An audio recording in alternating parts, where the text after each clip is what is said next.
अध्याय 921 मेरे क्रोध के आगे स्वर्ग भी कांप उठता है। यांग यी और बाहरी अदालत के छात्र जुओ शियू और अन्य लोगों की दृष्टि के क्षेत्र में दिखाई दिए। वह ये यांग है। वह मुझे खास नहीं लगता। मुझे उसकी ताकत पर रखने दो। एक छात्र ने अपने पैर की नोक जमीन पर पटकी और चील की तरह हवा में उछल पड़ा। वह हवा में ही दहाड़ता हुआ यांग ये की ओर एक प्रकाश की किरण की तरह नीचे गिरा। जब वह व्यक्ति यांग ये के सामने पहुंचने वाला था तो उसने अपने हाथ से पंजा बनाया और फिर जोर से चिल्लाते हुए यांग ये के सिर पर जोरदार पंजा मारा। अनुभव करना। हवा के फटने की आवाज लगातार यांग ये के ऊपर गूंज रही थी, जबकि उस आदमी से एक भयानक दबाव नीचे की ओर फैल रहा था और इससे यांग ये के पैरों के नीचे की जमीन टुकड़े टुकड़े हो गई। यू बुशुंग और अन्य लोगों को बार बार पीछे की ओर जाने के लिए मजबूर होना पड़ा, क्योंकि उस व्यक्ति द्वारा उत्पन्न दबाव वास्तव में बहुत शक्तिशाली था और वे लगभग 30 मीटर पीछे जाने के बाद ही रुके। उन सभी के चेहरों पर गंभीरता के भाव थे, क्योंकि गुप्त दरबार के इस छात्र की ताकत उनकी कल्पना से परे थी। उन्हें लगा कि यांग यी के अलावा कोई भी उसका मुकाबला नहीं कर सकता। बेशक यह मुख्य रूप से इसलिए था क्योंकि उनकी साधना कम थी। यांग यी का चेहरा वैसा ही रहा जैसा उसने पंजे को अपनी ओर आते देखा। उसने अपनी हथेली घुमाई और हरक्यूलियन तलवार को ऊपर की ओर उछाला। टकराना। एक धीमा विस्फोट हुआ और साथ में दर्द की चीख भी गूंजी। उस आदमी से आया दबाव बिना किसी निशान के तुरंत गायब हो गया था और हर कोई देख रहा था कि उसका फिगर उड़ गया। उसके ठीक बाद यांग ये तुरंत उस आदमी के ऊपर हवा में आ गया और उसने अपना पैर उस आदमी के सिर पर पटक दिया। टकराना। उसका सिर फट गया और शरीर जमीन पर पटक दिया गया। टकराना। जमीन जोर से हिली और उसका शरीर तुरंत ही गूदे के ढेर में बदल गया। टकराना। यांग ये की हरक्यूलियन तलवार जमीन में घुस गई और जमीन एक बार फिर हिंसक रूप से हिल गई, जबकि कई हाथ जितनी मोटी दरारें तेजी से आसपास की ओर फैलने लगीं। यांग ये ने अपना सिर उठाकर जुओ शियू और शहर की दीवारों पर खड़े अन्य लोगों को देखा और कहा, क्या तुम सब मुझसे एक एक करके लड़ने जा रहे हो या सब एक साथ? वहां सन्नाटा था, बिल्कुल सन्नाटा। जुओ शियू और अन्य लोग एक शब्द भी नहीं बोले और उनकी आंखों में एक गंभीर भाव था। आखिरकार उनकी ताकत इसी से स्पष्ट थी। गुप्त दरबार का वह छात्र एक अर्धसंत था। हालांकि गुप्त दरबार में उसकी ताकत सबसे कम थी, फिर भी वह अर्धसंत था। हालांकि ऐसे अर्धसंत को एक पल में मार दिया गया था। यदि वे अब भी यांग यी को कम आंकने का साहस करते हैं तो वे वास्तव में मूर्ख होंगे। जुओ शियाओ ने ये कइयंग की तरफ देखा और उसकी नज़र काफी ठंडी थी, क्योंकि उस आदमी की ताकत ये कइयंग से ज्यादा कम नहीं थी, लेकिन जब उसने पहला वार किया था तब भी वह तुरंत मारा गया था। दूसरे शब्दों में, ये कइयंग ने झूठ बोला था। ये कइयंग का चेहरा बेहद भद्दा था। उसने सोचा था कि अगर यांग ये ने उस पर अचानक हमला नहीं किया होता तो वह यांग ये के मुकाबले में न होते हुए भी जवाबी हमला करने में असमर्थ नहीं होता। इसके अलावा उसे यह भी लगा कि उसके पास स्थिति को बदलने का मौका हो सकता है। हालांकि उसके सामने मौजूद तथ्यों ने उसे बताया कि वह यांग ये के मुकाबले में बिल्कुल भी नहीं था। लेई कैंगक्सिंग ने पूछा, क्या हमें उसके साथ एकल मुकाबला करना चाहिए या फिर हम उसके खिलाफ एक गिरोह बना लेंगे? चू शियुवान ने कहा, मुझे एक बार कोशिश करके देखने दो। अगर मैं हार गया तो उससे अकेले में मत लड़ो, बस मिलकर उसे कुचल दो। जैसे ही उसने बोलना समाप्त किया, चू शियुवान ने अपना दाहिना पैर जमीन पर पटका और शहर की दीवारों से दूर निकल गया। वह यांग ये की ओर बढ़ा और बोला, कहने की जरूरत नहीं है, हमने वास्तव में तुम्हें बहुत कम आंका था। लेकिन चिंता मत करो, हम अब ऐसा नहीं करेंगे।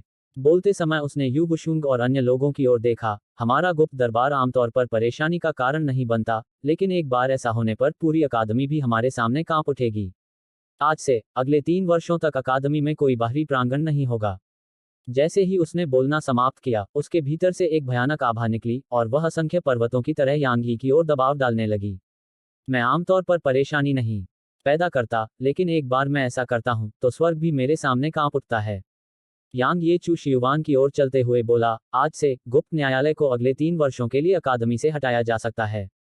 जैसे ही उसने बोलना समाप्त किया, तीसरे स्तर की स्वर्ग रैंक तलवार की मंशा उससे बाहर निकल गई और चू शियुवान की आभा तुरंत फैल गई। तीसरे स्तर के स्वर्ग रैंक तलवार का इरादा। चू शियुवान की आंखें थोड़ी सिकुड़ गईं और उसने लापरवाही से काम करने की हिम्मत नहीं की। उसने एक कुल्हाड़ी वापस ले ली और हमला करने ही वाला था कि यांग यी की आकृति हिल गई। यांग यी ने तुरंत गति के नियमों का उपयोग किया, लेकिन इस बार उसकी गति अजीब तरह से काफी धीमी थी और यह उस समय से भी धीमी थी जब उसने गति के नियमों का उपयोग नहीं किया था। यांग ये वहीं रुक गया, आसपास के माहौल पर नजर डाली और बोला, मेरे नियमों का मुकाबला करने के लिए भी संरचनाएं हैं। कहने की जरूरत नहीं है कि यह संरचना बुरी नहीं है। मैं जल्द ही आपको यह एहसास दिलाऊंगा कि केवल हमारी संरचना ही खराब नहीं है।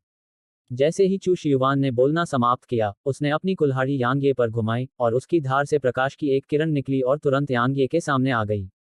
यांग ये ने अपने हाथ में हरक्यूलियन तलवार पकड़ी और उसे घुमाने ही वाला था। हालांकि उसने देखा कि हरक्यूलियन तलवार पहले से कई गुना भारी थी। इसके अलावा उसका शरीर ऐसा लग रहा था जैसे वह किसी पहाड़ के नीचे हो। वह हिल तो सकता था, लेकिन बहुत धीमी गति से।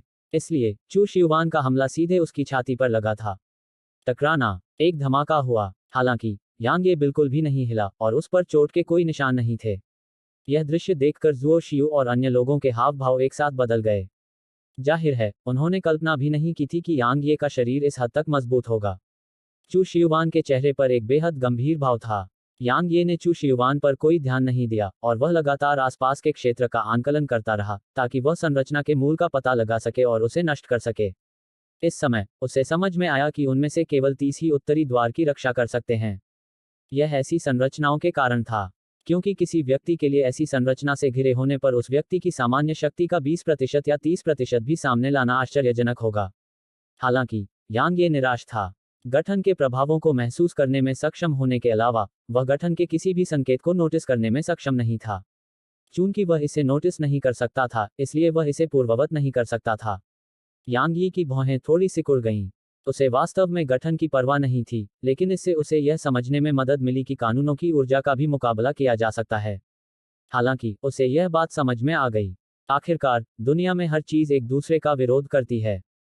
इसलिए यह आश्चर्य की बात नहीं थी कि कानूनों का भी विरोध किया जा सकता है। यदि आप संरचना को तोड़ने के बारे में सोच रहे हैं, तो आप बस अपनी ऊर्जा बचा सकते हैं।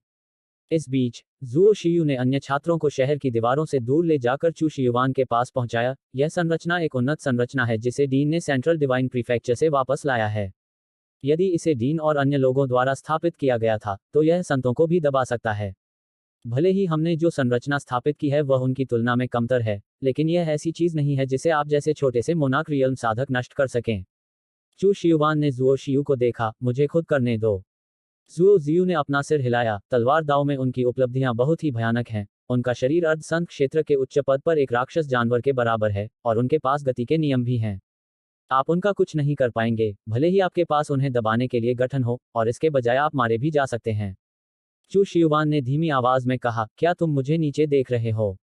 जुओ शियू ने उसकी ओर देखा और कहा, अगर तुम उसके साथ निष्पक्ष लड़ाई लड़ना चाहते हो, तो मैं तुरंत तुम दोनों के बीच आमने सामने की लड़ाई की अनुमति दे दूंगा।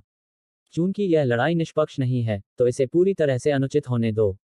अन्यथा अगर तुम जीत भी गए तो भी यह अर्थहीन है, क्योंकि तुम उसे दबाने के लिए तैयार संरचना के बिना उसके मुकाबले में नहीं हो। चू शियुआन ने उग्रता से कहा, संरचना हटाओ और मुझे उससे अकेले लड़ने दो। जुओ शियू ने चू शियुआन की ओर उदासीनता से देखा और कहा, अगर वह गठन द्वारा दबाया नहीं गया, तो वह गति के नियमों के साथ आपको तुरंत मार सकेगा। यह सिर्फ आपको ही नहीं होगा, वह हम में से कई लोगों को भी तुरंत खत्म कर सकेगा, इससे पहले कि हम कुछ कर पाएं। जब उसने इतना कहा, तो जुओ शियू का चेहरा उदास हो गया। गु कियानफान ने मुझे गुप्त दरबार पर पूरा अधिकार और जिम्मेदारी दी थी जब वह बंद दरवाजे की साधना में गया था। अगर तुम मेरे आदेशों का पालन करने से इनकार करते हो तो मुझे निर्दयी होने का दोष मत दो। चू शियुआन का चेहरा ठंडा पड़ गया, और वह बोलने ही वाला था कि लेई कैंगक्सिंग ने अचानक कहा, ठीक है, हम अपने अंदरूनी मतभेदों से बाद में निपट लेंगे। अब पहले बाहरी कोर्ट के इस प्रशिक्षक और बाहरी कोर्ट के उन छोटे कमीनों से निपटते हैं।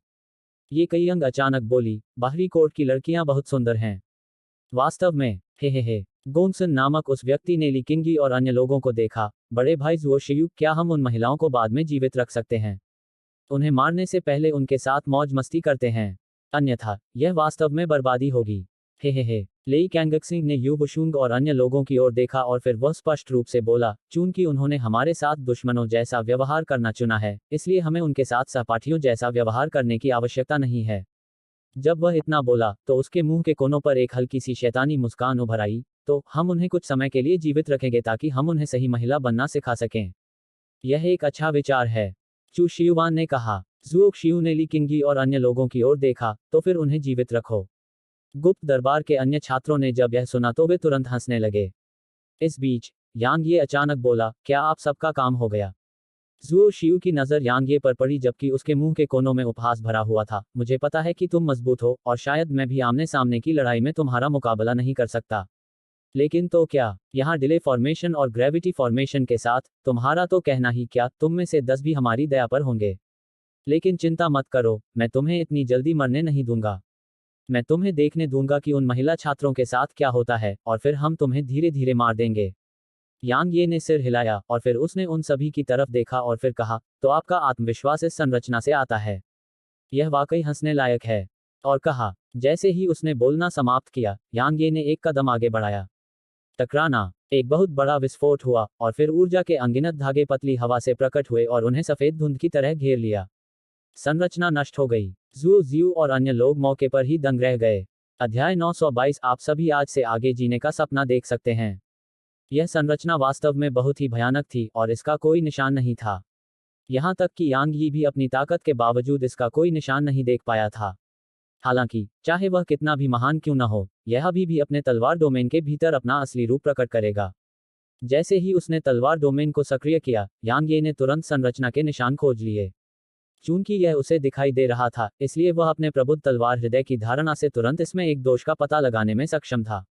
अगर यह कोई और होता, तो वह व्यक्ति उस संरचना को तोड़ नहीं पाता, भले ही वह उसके निशान खोज लेता। आखिरकार, यह एक बेहद उन्नत संरचना थी। दुर्भाग्य से, यह यांग ये था जो संरचना के भीतर खड़ा था। तलवार साधकों ने तलवार के एक ही झटके से सारी तकनीक नष्ट कर दी। यह बात केवल मजे के लिए नहीं कही गई थी। जिस क्षण संरचना टूटी, यांग ये की आकृति वहीं गायब हो गई। अनुभव करना। खून का एक खंभा हवा में उछला, जिसके साथ एक सिर भी था। यह लेई कैंगक्सिंग का सिर था, और उसकी आंखों में अभी भी अविश्वास और घबराहट थी, क्योंकि उसका सिर हवा में उड़ रहा था। वह यांग ये की संरचना को तोड़ने की क्षमता से चकित था, और उसे अविश्वास महसूस हुआ क्योंकि वह यांग ये के एक भी हमले का विरोध करने में सक्षम नहीं था। गुप्त दरबार के सदस्य बेशक बेकार नहीं थे, इसलिए जैसे ही लेई कैंगक्सिंग को एक पल में नष्ट कर दिया गया, वे सभी अपने सदमे से उबर गए। एक साथ हमला करो, मार डालो। जू जियू की आवाज गूंज उठी। उन सभी ने तुरंत अपने चारों ओर गहन ऊर्जा की बाधाएं बनाई, और फिर वे यांग ये की दिशा में पागलों की तरह हमला करने लगे। हालांकि उन्होंने जल्दबाजी में हमला किया था, लेकिन यह बिल्कुल भी अव्यवस्थित नहीं था। इसके विपरीत, उन्होंने एक दूसरे के साथ बहुत अच्छा सहयोग किया। कुछ ने ऊपर से हमला किया, कुछ दोनों तरफ से आए, कुछ ने सामने से हमला किया। हालांकि, उन्हें यह देखकर आश्चर्य हुआ कि यांग ये का शरीर उसी क्षण गायब हो गया था, जिस क्षण उन्होंने हमला किया था। अनुभव करना। इसी बीच, एक सिर अचानक हवा में उड़ गया और खून भी बहने लगा। वह सिर अभी जमीन पर गिरा भी नहीं था कि दूसरे छात्र का सिर हवा में उड़ गया। गति के नियम कितने डरावने थे। अगर यांग ये ने उस दिन अपने शरीर की ताकत पर भरोसा नहीं किया होता, तो वह भी नान के द्वारा तुरंत मारा जाता। अपनी ताकत के अलावा, यह थोड़ी किस्मत भी थी जिसने उसे नानके को हराने की अनुमति दी। अगर उसने तलवार के क्षेत्र को नहीं पकड़ा होता, और अगर उसका शरीर ठीक से ठीक नहीं हुआ होता, तो वह उस मौत से मर जाता। जहां तक गुप्त अदालत के इन छात्रों का प्रश्न है, वे इतने भाग्यशाली नहीं थे। 5 सांस से भी कम समय में, गुप्त अदालत के केवल 20 छात्र ही बचे थे, और 10 रक्तरंजित सिर जमीन पर पड़े थे। यांग ये के पास सिर्फ गति के नियम ही नहीं थे, उसके पास तीसरे स्तर की स्वर्ग रैंक की तलवार की मंशा भी थी। इसलिए, कोई भी उसकी गति का मुकाबला नहीं कर सकता था, और भले ही वे सहज रूप से प्रतिक्रिया कर सकें और उसका विरोध कर सकें, वे उसकी तलवार की मंशा से पूरी तरह दब जाएंगे। सीधे शब्दों में कहें तो, यहाँ कोई भी यांग ये का मुकाबला नहीं कर सकता था। गुप्त दरबार के छात्र कई लोगों की तुलना में बहुत अधिक मजबूत थे, लेकिन यांग ये की तुलना में, यांग ये की राय में, वे अभी भी सिर्फ बच्चे थे जिन्होंने दुनिया की क्रूरता का अनुभव नहीं किया था। पीछे हटो। जुओ शियू की आवाज अचानक गूंज उठी। हालांकि, उसने तुरंत एक काली छाया को अपने सामने चमकते हुए देखा, ठीक उसी पल जब उसने बोलना समाप्त किया। जुओ शियू भयभीत था और पीछे हटने वाला था, लेकिन उसने अचानक अपने गले से ठंडक महसूस की। उसने अपनी नजर केंद्रित की और देखा कि एक बड़ी तलवार अचानक उसके गले के सामने आ गई थी, और यांग ये उसकी मूठ पकड़े हुए था। जो लोग भागने वाले थे, उन्होंने तुरंत चलना बंद कर दिया, और वे यांग ये को घूरते रहे। इस बार, उनकी आंखें भय और आतंक से भरी हुई थीं। अब, उन्हें अंततः समझ में आ गया कि बाहरी प्रांगण का प्रशिक्षक कितना भयानक था। अब, उन्हें अंततः समझ में आ गया कि वे कितने मूर्ख और बचकाने थे। अब, वे जानते थे कि गुप्त अदालत खत्म हो गई थी। जुओ शियू ने एक गहरी सांस ली, और फिर उसने यांग ये की आंखों में देखा और कहा, हम हार गए हैं। आगे बढ़ो और हमें मार डालो।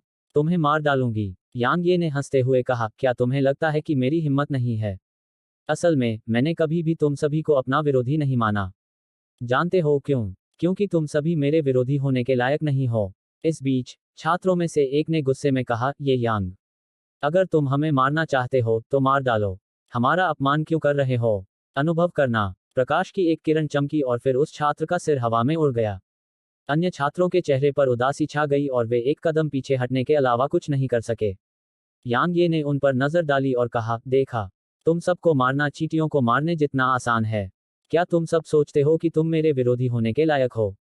तुम नहीं हो। सच कहूं तो मैं यहाँ आते समय कुछ सोच रहा था, और वह यह था कि क्या मुझे तुम सबको मार देना चाहिए या तुम सबको सबक सिखाना चाहिए।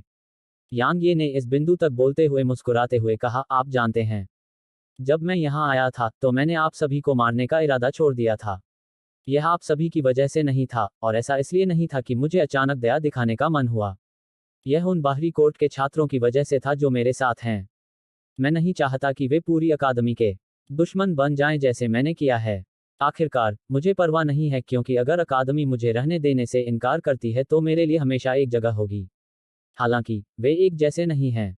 अकादमी उनकी नींव होगी, और यह उनका भविष्य का घर होगा। इसलिए मैंने आप सभी को सबक सिखाने का फैसला किया था। लेकिन जब उसने इतना कहा तो यांग ये के चेहरे पर मुस्कान अचानक से प्रचंड हो गई। लेकिन मुझे कभी उम्मीद नहीं थी कि तुम सब वास्तव में उन पर नजर रखोगे। इसके अलावा तुम वुशुंग और अन्य लोगों के खिलाफ कार्रवाई करने का इरादा भी रखते थे। सच कहूं तो जब मैंने सुना कि तुम सब वुशुंग और अन्य लोगों को अपमानित करने का इरादा रखते हो तो मैं वास्तव में खुद को थप्पड़ मारने के अलावा और कुछ नहीं चाहता था। क्या तुम जानते हो क्यों? क्योंकि मैं फिर से लगभग कुछ बेवकूफ़ी करने वाला था। जब दुश्मनों की बात आती है, या भले ही कोई सच्चा दुश्मन न हो, जब तक कि वह व्यक्ति दुश्मन बनने के संकेत दिखाता है तो उसे जड़ से उखाड़ फेंकना चाहिए। अनुभव करना। जैसे ही उसने बोलना समाप्त किया, जुओ शियू का सिर हवा में उछल गया और उसके साथ खून का एक खंभा भी बह निकला। आप सभी आज से आगे जीने का सपना देख सकते हैं। जैसे ही उसने बोलना समाप्त किया, उसकी आकृति वहीं गायब हो गई। हिस हिस हिस। जिस क्षण यांग ये मौके पर गायब हुआ, वहां खून का मंजर पैदा हो गया। एक के बाद एक सिर आसमान में उछले और उनके पीछे खून के खंभे फैल गए। यू वुशुंग और अन्य लोग जब यह सब देख रहे थे तो वे खुश भी थे और घबराए भी। वे स्वाभाविक रूप से खुश थे क्योंकि यांग ये ने उनसे बदला लिया था, और वे घबराए हुए थे क्योंकि यह घटना गंभीर थी। डीन चाहे यांग ये के बारे में कितना भी ऊंचा क्यों न सोचता हो, फिर भी वह यांग ये को आसानी से नहीं छोड़ेगा। यह सिर्फ डीन ही नहीं था, अकादमी के उच्च अधिकारी भी यही सोचते थे। यू वुशुंग ने एक गहरी सांस ली और फिर वह दूसरों की ओर देखने के लिए मुड़ी। क्या आप सभी वही सोच रहे हैं जो मैं सोच रही हूँ? उन्होंने उत्तर में सिर हिलाया। यू वुशुंग ने सिर हिलाया और कहा, अगर अकादमी में उसके लिए कोई जगह नहीं है तो हम उसके साथ चले जाएंगे। लेकिन इससे हम सभी को बहुत कुछ खोना पड़ेगा, जैसे कि हैसियत, प्रतिष्ठा और यहाँ तक कि हमारी जान भी। क्योंकि अकादमी शायद हमें ऐसे ही जाने न दे। युवा मिस वुशुंग, अब और बोलने की कोई जरूरत नहीं है। इस बीच ली माओजेन ने अचानक कहा, चूंकि हम अभी भी यहाँ खड़े हैं, इससे साबित होता है कि हमने अपना फैसला कर लिया है। अगर वह जिंदा रहता है तो हम जिंदा रहते हैं, अगर वह मर जाता है तो हम मर जाते हैं। अगर वह जीवित रहेगा तो हम जीवित रहेंगे, अगर वह मरेगा तो हम मरेंगे। आउटर कोर्ट के अनगिनत छात्रों की आवाजें गूंज उठीं। प्रशिक्षक शांग, गुप्त दरबार सचमुच समाप्त हो गया है। बहुत दूर नहीं, एक आंतरिक दरबार का छात्र जमीन को ढंकने वाले सिरों को देखता हुआ धीरे से बुदबुदाया। उसका शरीर कांप रहा था, और वह अकेला नहीं था। यहाँ तक कि अन्य आंतरिक दरबार के छात्र भी कांप रहे थे। उन्होंने यह नहीं देखा कि शांग किंगयंग के हाथ भी थोड़े कांप रहे थे। हालांकि वह जानती थी कि यांग ये गुप्त दरबार को खत्म करने की हिम्मत करेगा, लेकिन जानना एक बात थी और देखना बिल्कुल अलग बात थी। अगर वह खुद को अकादमी का हिस्सा मानने में सक्षम है तो यह अकादमी के लिए बुरी बात नहीं होगी। शांग किंगयंग ने मन ही मन सोचा। भले ही यांग ये क्रूर और निर्दयी था, लेकिन वह अपने लोगों के प्रति बहुत अच्छा था, और यह बाहरी अदालत के छात्रों के प्रति उसके रवैये से स्पष्ट था। अगर यांग ये वास्तव में अकादमी का हिस्सा बन गया और इसके हिस्से के रूप में पहचाना गया, तो अपनी प्राकृतिक प्रतिभा और क्षमता के आधार पर वह निश्चित रूप से भविष्य में शांगगुआन यूनहाई से आगे निकल जाएगा। यह इस हद तक था कि वह पाइन प्रांत से बाहर अकादमी का नेतृत्व कर सकता था। वह कितना निर्दयी और क्रूर था, तथा उसकी प्राकृतिक प्रतिभा और क्षमता को देखते हुए यह सचमुच असंभव नहीं था। हालांकि पूर्व शर्त यह थी कि यांग यी को अकादमी से संबंधित होने की भावना होनी चाहिए, और वह इस घटना से बच सकता था। यद्यपि यांग ये प्राचीन तलवार स्कूल से थी और संतों द्वारा संरक्षित थी, फिर भी वह बहुत अच्छी तरह से जानती थी कि यदि अकादमी के संत और विशेष रूप से डीन उसे अकादमी में रहते हुए मारना चाहते हैं, तो प्राचीन तलवार स्कूल उन्हें बिल्कुल भी नहीं रोक पाएगा, जब तक कि प्राचीन तलवार स्कूल की संस्थापक पूर्वज स्वयं न आ जाएं।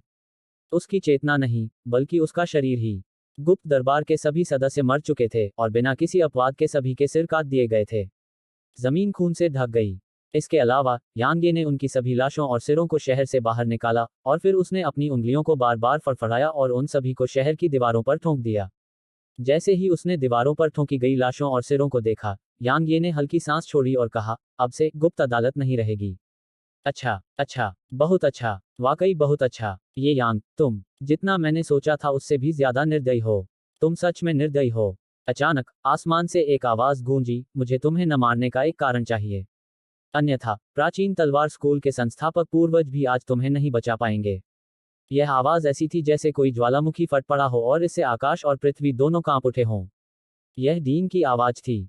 बाहरी प्रांगण के छात्र निराशा से भर गए। अध्याय 923। क्या मैंने बहुतों को मार डाला है? उसे हत्या न करने का कोई कारण बताओ। डीन की बात सुनकर यू बुशुंग थोड़ा स्तब्ध रह गई, और फिर उसने राहत की सांस ली, जबकि उसके चेहरे पर तनावपूर्ण भाव कुछ हद तक कम हो गया। अगर डीन यांगे को मारना चाहता था तो उसे ऐसा कहने की जरूरत नहीं थी, और उसे बस यांगे को मारना था। हालांकि उसने ऐसा नहीं किया और यांगे से कारण पूछा। यह क्या दर्शाता है? यह दर्शाता है कि डीन यांगे को मारना नहीं चाहता था। हालांकि वह यांगे को बिना किसी सजा के नहीं छोड़ सकता था। अन्यथा वह पूरी अकादमी को कैसे शांत कर पाएंगे? इसलिए उसे एक कारण की आवश्यकता थी, एक ऐसा कारण जो सभी को आश्वस्त कर सके। यदि यांग यी ने ऐसा कोई कारण नहीं बताया होता, यू बुशुंग ने ऐसी किसी संभावना के बारे में नहीं सोचा था। वह सिर्फ इतना जानती थी कि यांग ये के बचने की संभावना है। हालांकि डीन की आवाज आसमान से गूंज रही थी, डीन और दूसरे संत दिखाई नहीं दिए थे, और आसमान अभी भी पूरी तरह से धुंधला था और एक रहस्यमयी शक्ति से छिपा हुआ था। दूसरे शब्दों में, वे अभी भी वेल्किन मून माउंटेन रेंज के संतों के साथ भयंकर युद्ध में थे। तुम्हें कोई कारण चाहिए? यांग ये की छवि शहर की दीवारों पर उभरी, और उसने आसमान की ओर देखा। इस क्षण से मैं उत्तरी द्वार की रक्षा करूंगा। इस क्षण से मैं 3 वर्षों के भीतर जुओक्शियू के समूह से भी अधिक प्रतिभाशाली लोगों का एक समूह तैयार करूंगा। इस क्षण से मैं अकादमी का भविष्य बनाऊंगा। इस क्षण से मैं व्हाइट डी अकादमी में होने वाली प्रतियोगिता में भाग लूंगा। क्या इतना ही काफी है? वहां सन्नाटा था। आसमान में मौत जैसा सन्नाटा था और आसपास का वातावरण भी मौत जैसा सन्नाटा था।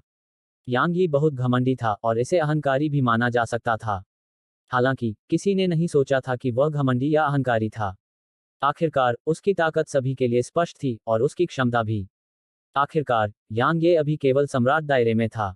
अगर वह अर्ध संत दायरे या अर्ध संत दायरे के उच्च पद तक आगे बढ़ता तो वह कितना भयानक होता।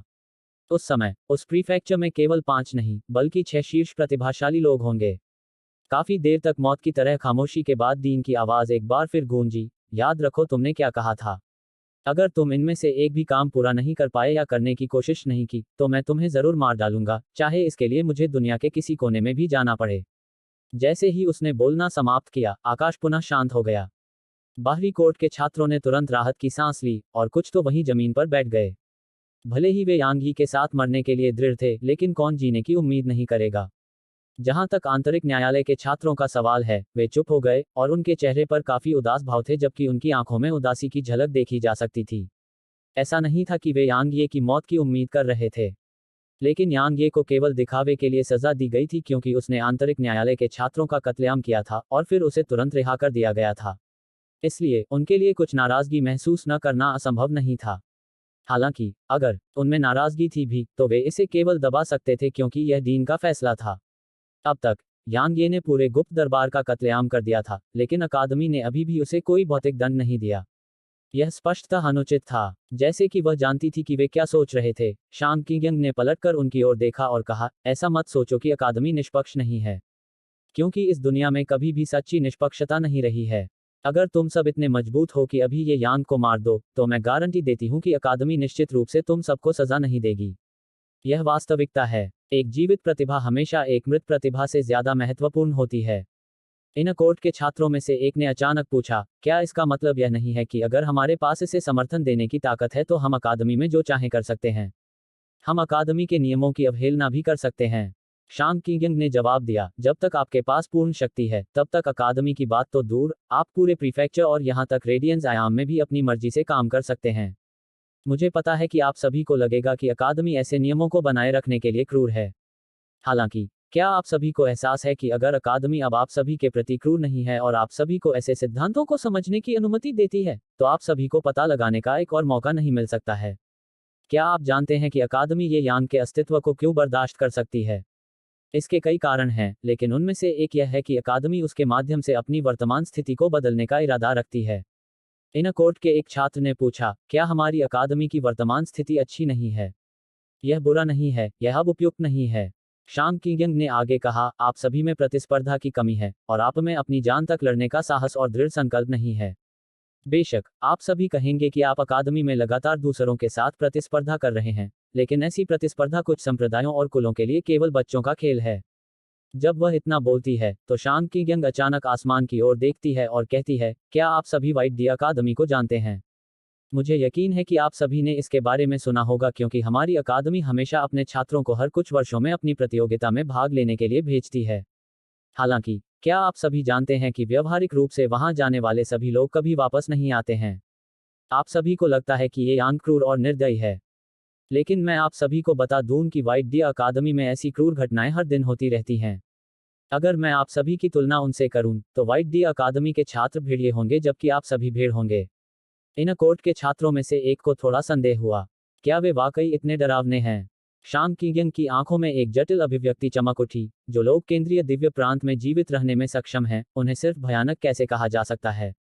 जब उसने इतना कहा, तो शांग किंगयंग ने अपनी नजर हटा ली और आंतरिक प्रांगण के छात्रों की ओर देखा। यदि आप सभी आंतरिक प्रांगण के उन मृत छात्रों का बदला लेना चाहते हैं, तो आप कर सकते हैं। लेकिन अगर आप एक ही हमले में ये यांग को नहीं मार सकते, तो अच्छे बनो और अपनी जान मत दो। सभी ने जवाब में सिर हिलाया। उन्होंने यांग यी की ताकत और उसकी निर्दयता को व्यक्तिगत रूप से देखा था। हालांकि वे असंतुष्ट महसूस करते थे, लेकिन उनमें से किसी ने भी इसके बारे में शिकायत करने की हिम्मत नहीं की। इसके अलावा, वे वास्तव में गुप्त अदालत की कार्रवाई से सहमत नहीं थे। चाहे जो भी हो, उन्होंने यांग यी को एक अत्यंत खतरनाक व्यक्ति के रूप में सूचीबद्ध किया था, और वह ऐसा व्यक्ति था जिसे वे बिल्कुल भी अपमानित नहीं कर सकते थे। डॉट डॉट डॉट शहर की दीवारों पर यांग ये दीवार के सहारे आराम करते हुए बैठा था। उसने आसमान की ओर देखा और ऐसा लग रहा था कि वह थोड़ा खोया हुआ है। जब उसने अपनी पूरी जिंदगी याद की, तो उसे लगा कि अब तक उसने बहुत कुछ हत्याएं की हैं। उसे भी नहीं पता था कि उसके हाथों कितने लोगों की जानें गई हैं। वैसे भी, बहुत सी थी, अनगिनत थी। क्या यांग ये खून का प्यासा था? नहीं, उसे नहीं लगता था कि वह खून का प्यासा था। लेकिन मजेदार बात यह थी कि उसके हाथ अनगिनत लोगों के खून से सने हुए थे। तुम किस बारे में सोच रहे हो? इस बीच, यू वुशुंग अचानक उसके पास बैठ गया और धीरे से बोला। यांग ये ने कहा, मैं सोच रहा हूं कि क्या मैंने अपने जीवन काल में बहुत से लोगों की हत्या कर दी है। यू वुशुंग चुप रहा। यांग ये ने आगे कहा, आप जानते हैं, असल में, मुझे भी पता है कि अगर मैं अपने दिल में हत्या करने के इरादे को त्याग देता और स्थिति से निपटने के लिए कोई दूसरा तरीका अपनाता, तो ऐसी कई घटनाएं होती जो इतनी भयानक नहीं होती। ठीक पहले के संघर्ष की तरह। अगर मैंने तुरंत हमला नहीं किया होता और जब वे पीले वस्त्र वाले आदमी और उस सफेद भेड़िए को पकड़ने आए, तो मैंने उनसे तर्क करना चुना होता, या अगर मैंने अकादमी के उच्च अधिकारियों को मामले से निपटने दिया होता, तो शायद स्थिति इतनी गंभीर नहीं होती। यू वुशुंग ने पूछा, क्या आपको अपने फैसले पर पछतावा है? यांग ये ने अपना सिर हिलाया, अगर मुझे यह सब दोबारा करने का मौका दिया जाए तो भी मैं उन सभी को मार डालूंगा। यू वुशुंग ने एक पल के लिए गहराई से सोचा और फिर कहा, अब मैं समझ गई हूं। तुम जिस तरह से चीजों को संभालती हो, उसे लेकर तुम्हें संदेह हो रहा है ना? यांग ये ने जवाब दिया, आप आंशिक रूप से सही हैं। मुझे इसमें कोई संदेह नहीं है। मैं बस यह सोच रहा हूं कि अगर मैं कोई अलग तरीका अपनाऊं, तो क्या मैं अपने लिए बहुत सारी मुसीबतों से बच पाऊंगा। बेशक, मैं मुसीबत से नहीं डरता, मैं बस उसका सामना नहीं करना चाहता, और मैं हत्याएं जारी नहीं रखना चाहता। हालांकि, मुझे हत्याएं करने से नफरत नहीं है। अगर कोई मरना चाहता है, तो मैं बिना किसी हिचकिचाहट के उस व्यक्ति की इच्छा पूरी करूंगा। यू वुशुंग अचानक यांग ये के करीब आ गई और उसने अपना शरीर उसके शरीर पर टिकाते हुए कहा, तुम सही हो। शायद अगर तुमने कोई दूसरा तरीका अपनाया होता तो स्थिति इतनी गंभीर नहीं होती। लेकिन, तुम्हें कैसे पता कि यह निश्चित रूप से इतनी गंभीर नहीं होगी? ठीक वैसे ही जैसे गुप्त अदालत के साथ हुआ था। अगर तुम उन्हें नहीं मारते तो क्या वे तुम्हारे आभारी होते? वे नहीं होते, और वे लगातार इस बारे में सोचते रहते कि कैसे बदला लिया जाए। इसके अलावा, यह सिर्फ तुमसे बदला नहीं होगा, वे अपने बदले में हम सभी को भी शामिल करेंगे। जब वह इस बिंदु पर बोली, तो उसने अचानक अपना सिर घुमाकर यांग ये की ओर देखा। तुम दिल की बात मानने वाले व्यक्ति हो और उसके अनुसार काम करते हो। यह तुम्हारा चरित्र है, और यह तुम्हारा तलवार दाव भी है। बेशक, यह तुम्हारे अंदर कई खामियां पैदा करेगा, जैसे आवेगी, क्रूर, क्षुद्र, असहिष्णु और प्रतिशोधी होना। हालांकि, तुम वही हो। तुम वही व्यक्ति हो। जब तुम ऐसे व्यक्ति हो, तो फिर खुद को क्यों बदलना? अगर तुम बदल भी गए, तो शायद तुम अब वह नहीं रहे। यांग ये ने पलटकर उसकी ओर देखा। भले ही यू बुशुंग छोटी याओ से भी छोटी थी, लेकिन उसकी आंखों में परिपक्वता थी जो एक युवा लड़की की आंखों में नहीं थी। यांग ये ने अपना हाथ बढ़ाकर उसका सिर सहलाया और वह मुस्कुराया। मैं जिस कारण से अनिश्चित था, वह वास्तव में मेरे कारण नहीं था, क्योंकि मुझे हमेशा से पता था कि मैं किस तरह का व्यक्ति हूँ।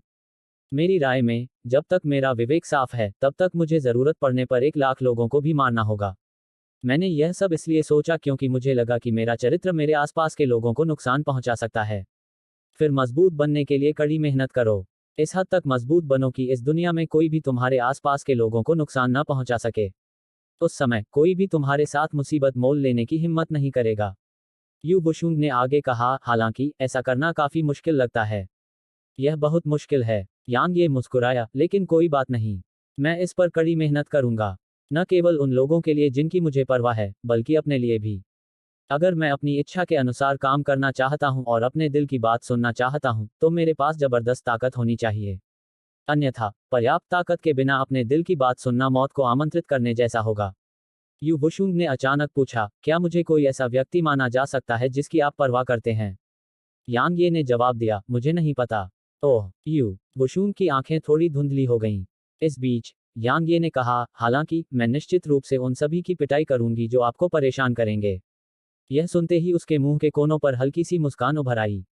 इस बीच यांग ये ने अचानक कहा, रात आ गई है। यू बुशुंग ने तुरंत एक गंभीर अभिव्यक्ति प्रकट की। आओ! अचानक दूर स्थित पर्वत श्रृंखला से एक चीख गूंजी और फिर जमीन हिलने लगी। असंख्य भेड़िए घने सागर की तरह पर्वत श्रृंखला से बाहर निकले और वे सीधे उत्तरी द्वार की ओर भाग रहे थे। जैसे ही उसने भेड़ियों के सागर को देखा, यांग ये दीवार के किनारे पर चला गया और बोला, मैंने कहा था कि मैं बचाव करूंगा। मैंने ऐसा कुछ नहीं कहा, है ना? अध्याय 924 कुछ ऐसा जिसे तलवार साधक अस्वीकार नहीं कर सकते। चीख पुकार पूरे शहर में गूंज उठी। भेड़िया सेना एक बार फिर हमला कर रही थी। आंतरिक प्रांगण के छात्रों, तुरंत मुख्य द्वार पर लौट आओ। शांग किंगयंग ने अपनी बात समाप्त करने के बाद यांग ये को याद किया और उससे कहा, अब जब शहर का गवर्नर मर चुका है, तो शहर बिना नेता के है, और बिना किसी नेतृत्व के शहर की रक्षा करना लंबे समय तक असंभव होगा। इसके अलावा, अब जब गुप्त न्यायालय का सफाया हो चुका है, तो मुझे यह मत बताना कि तुम वास्तव में अपने दम पर उत्तरी द्वार की रक्षा करने का इरादा रखते हो। जब वह इस बिंदु तक बोली, तो शांग किंगयंग ने धीमी आवाज में कहा, भले ही आप ऐसा कर सकें, लेकिन अन्य 3 द्वारों का क्या होगा? यांग ये ने कहा, हमारे बैकअप के आने का इंतजार करो। शांग किंगयंग ने पूछा, हमें बैकअप कहाँ से मिल रहा है? यांग ये ने जवाब दिया, मैंने प्राचीन तलवार स्कूल को एक वॉयस ट्रांसमिशन भेजा है, और इसके विशेषज्ञ एक दिन में यहाँ आ जाएंगे। वह स्वाभाविक रूप से सेंट रियल्म विशेषज्ञों के बारे में बात नहीं कर रहा था। आखिरकार, सेंट रियल्म विशेषज्ञ निश्चित रूप से आगे बढ़कर इतनी आसानी से लड़ाई में शामिल नहीं होंगे। भले ही वे लड़ाई में शामिल होने जा रहे हों, लेकिन यह अकादमी ही होगी जिसने प्राचीन तलवार स्कूल के साथ इस पर चर्चा की होगी। शांग किंगयंग ने धीमी आवाज में कहा, क्या वे आएंगे? या शायद प्राचीन तलवार स्कूल उन्हें आने के लिए मजबूर करेगा?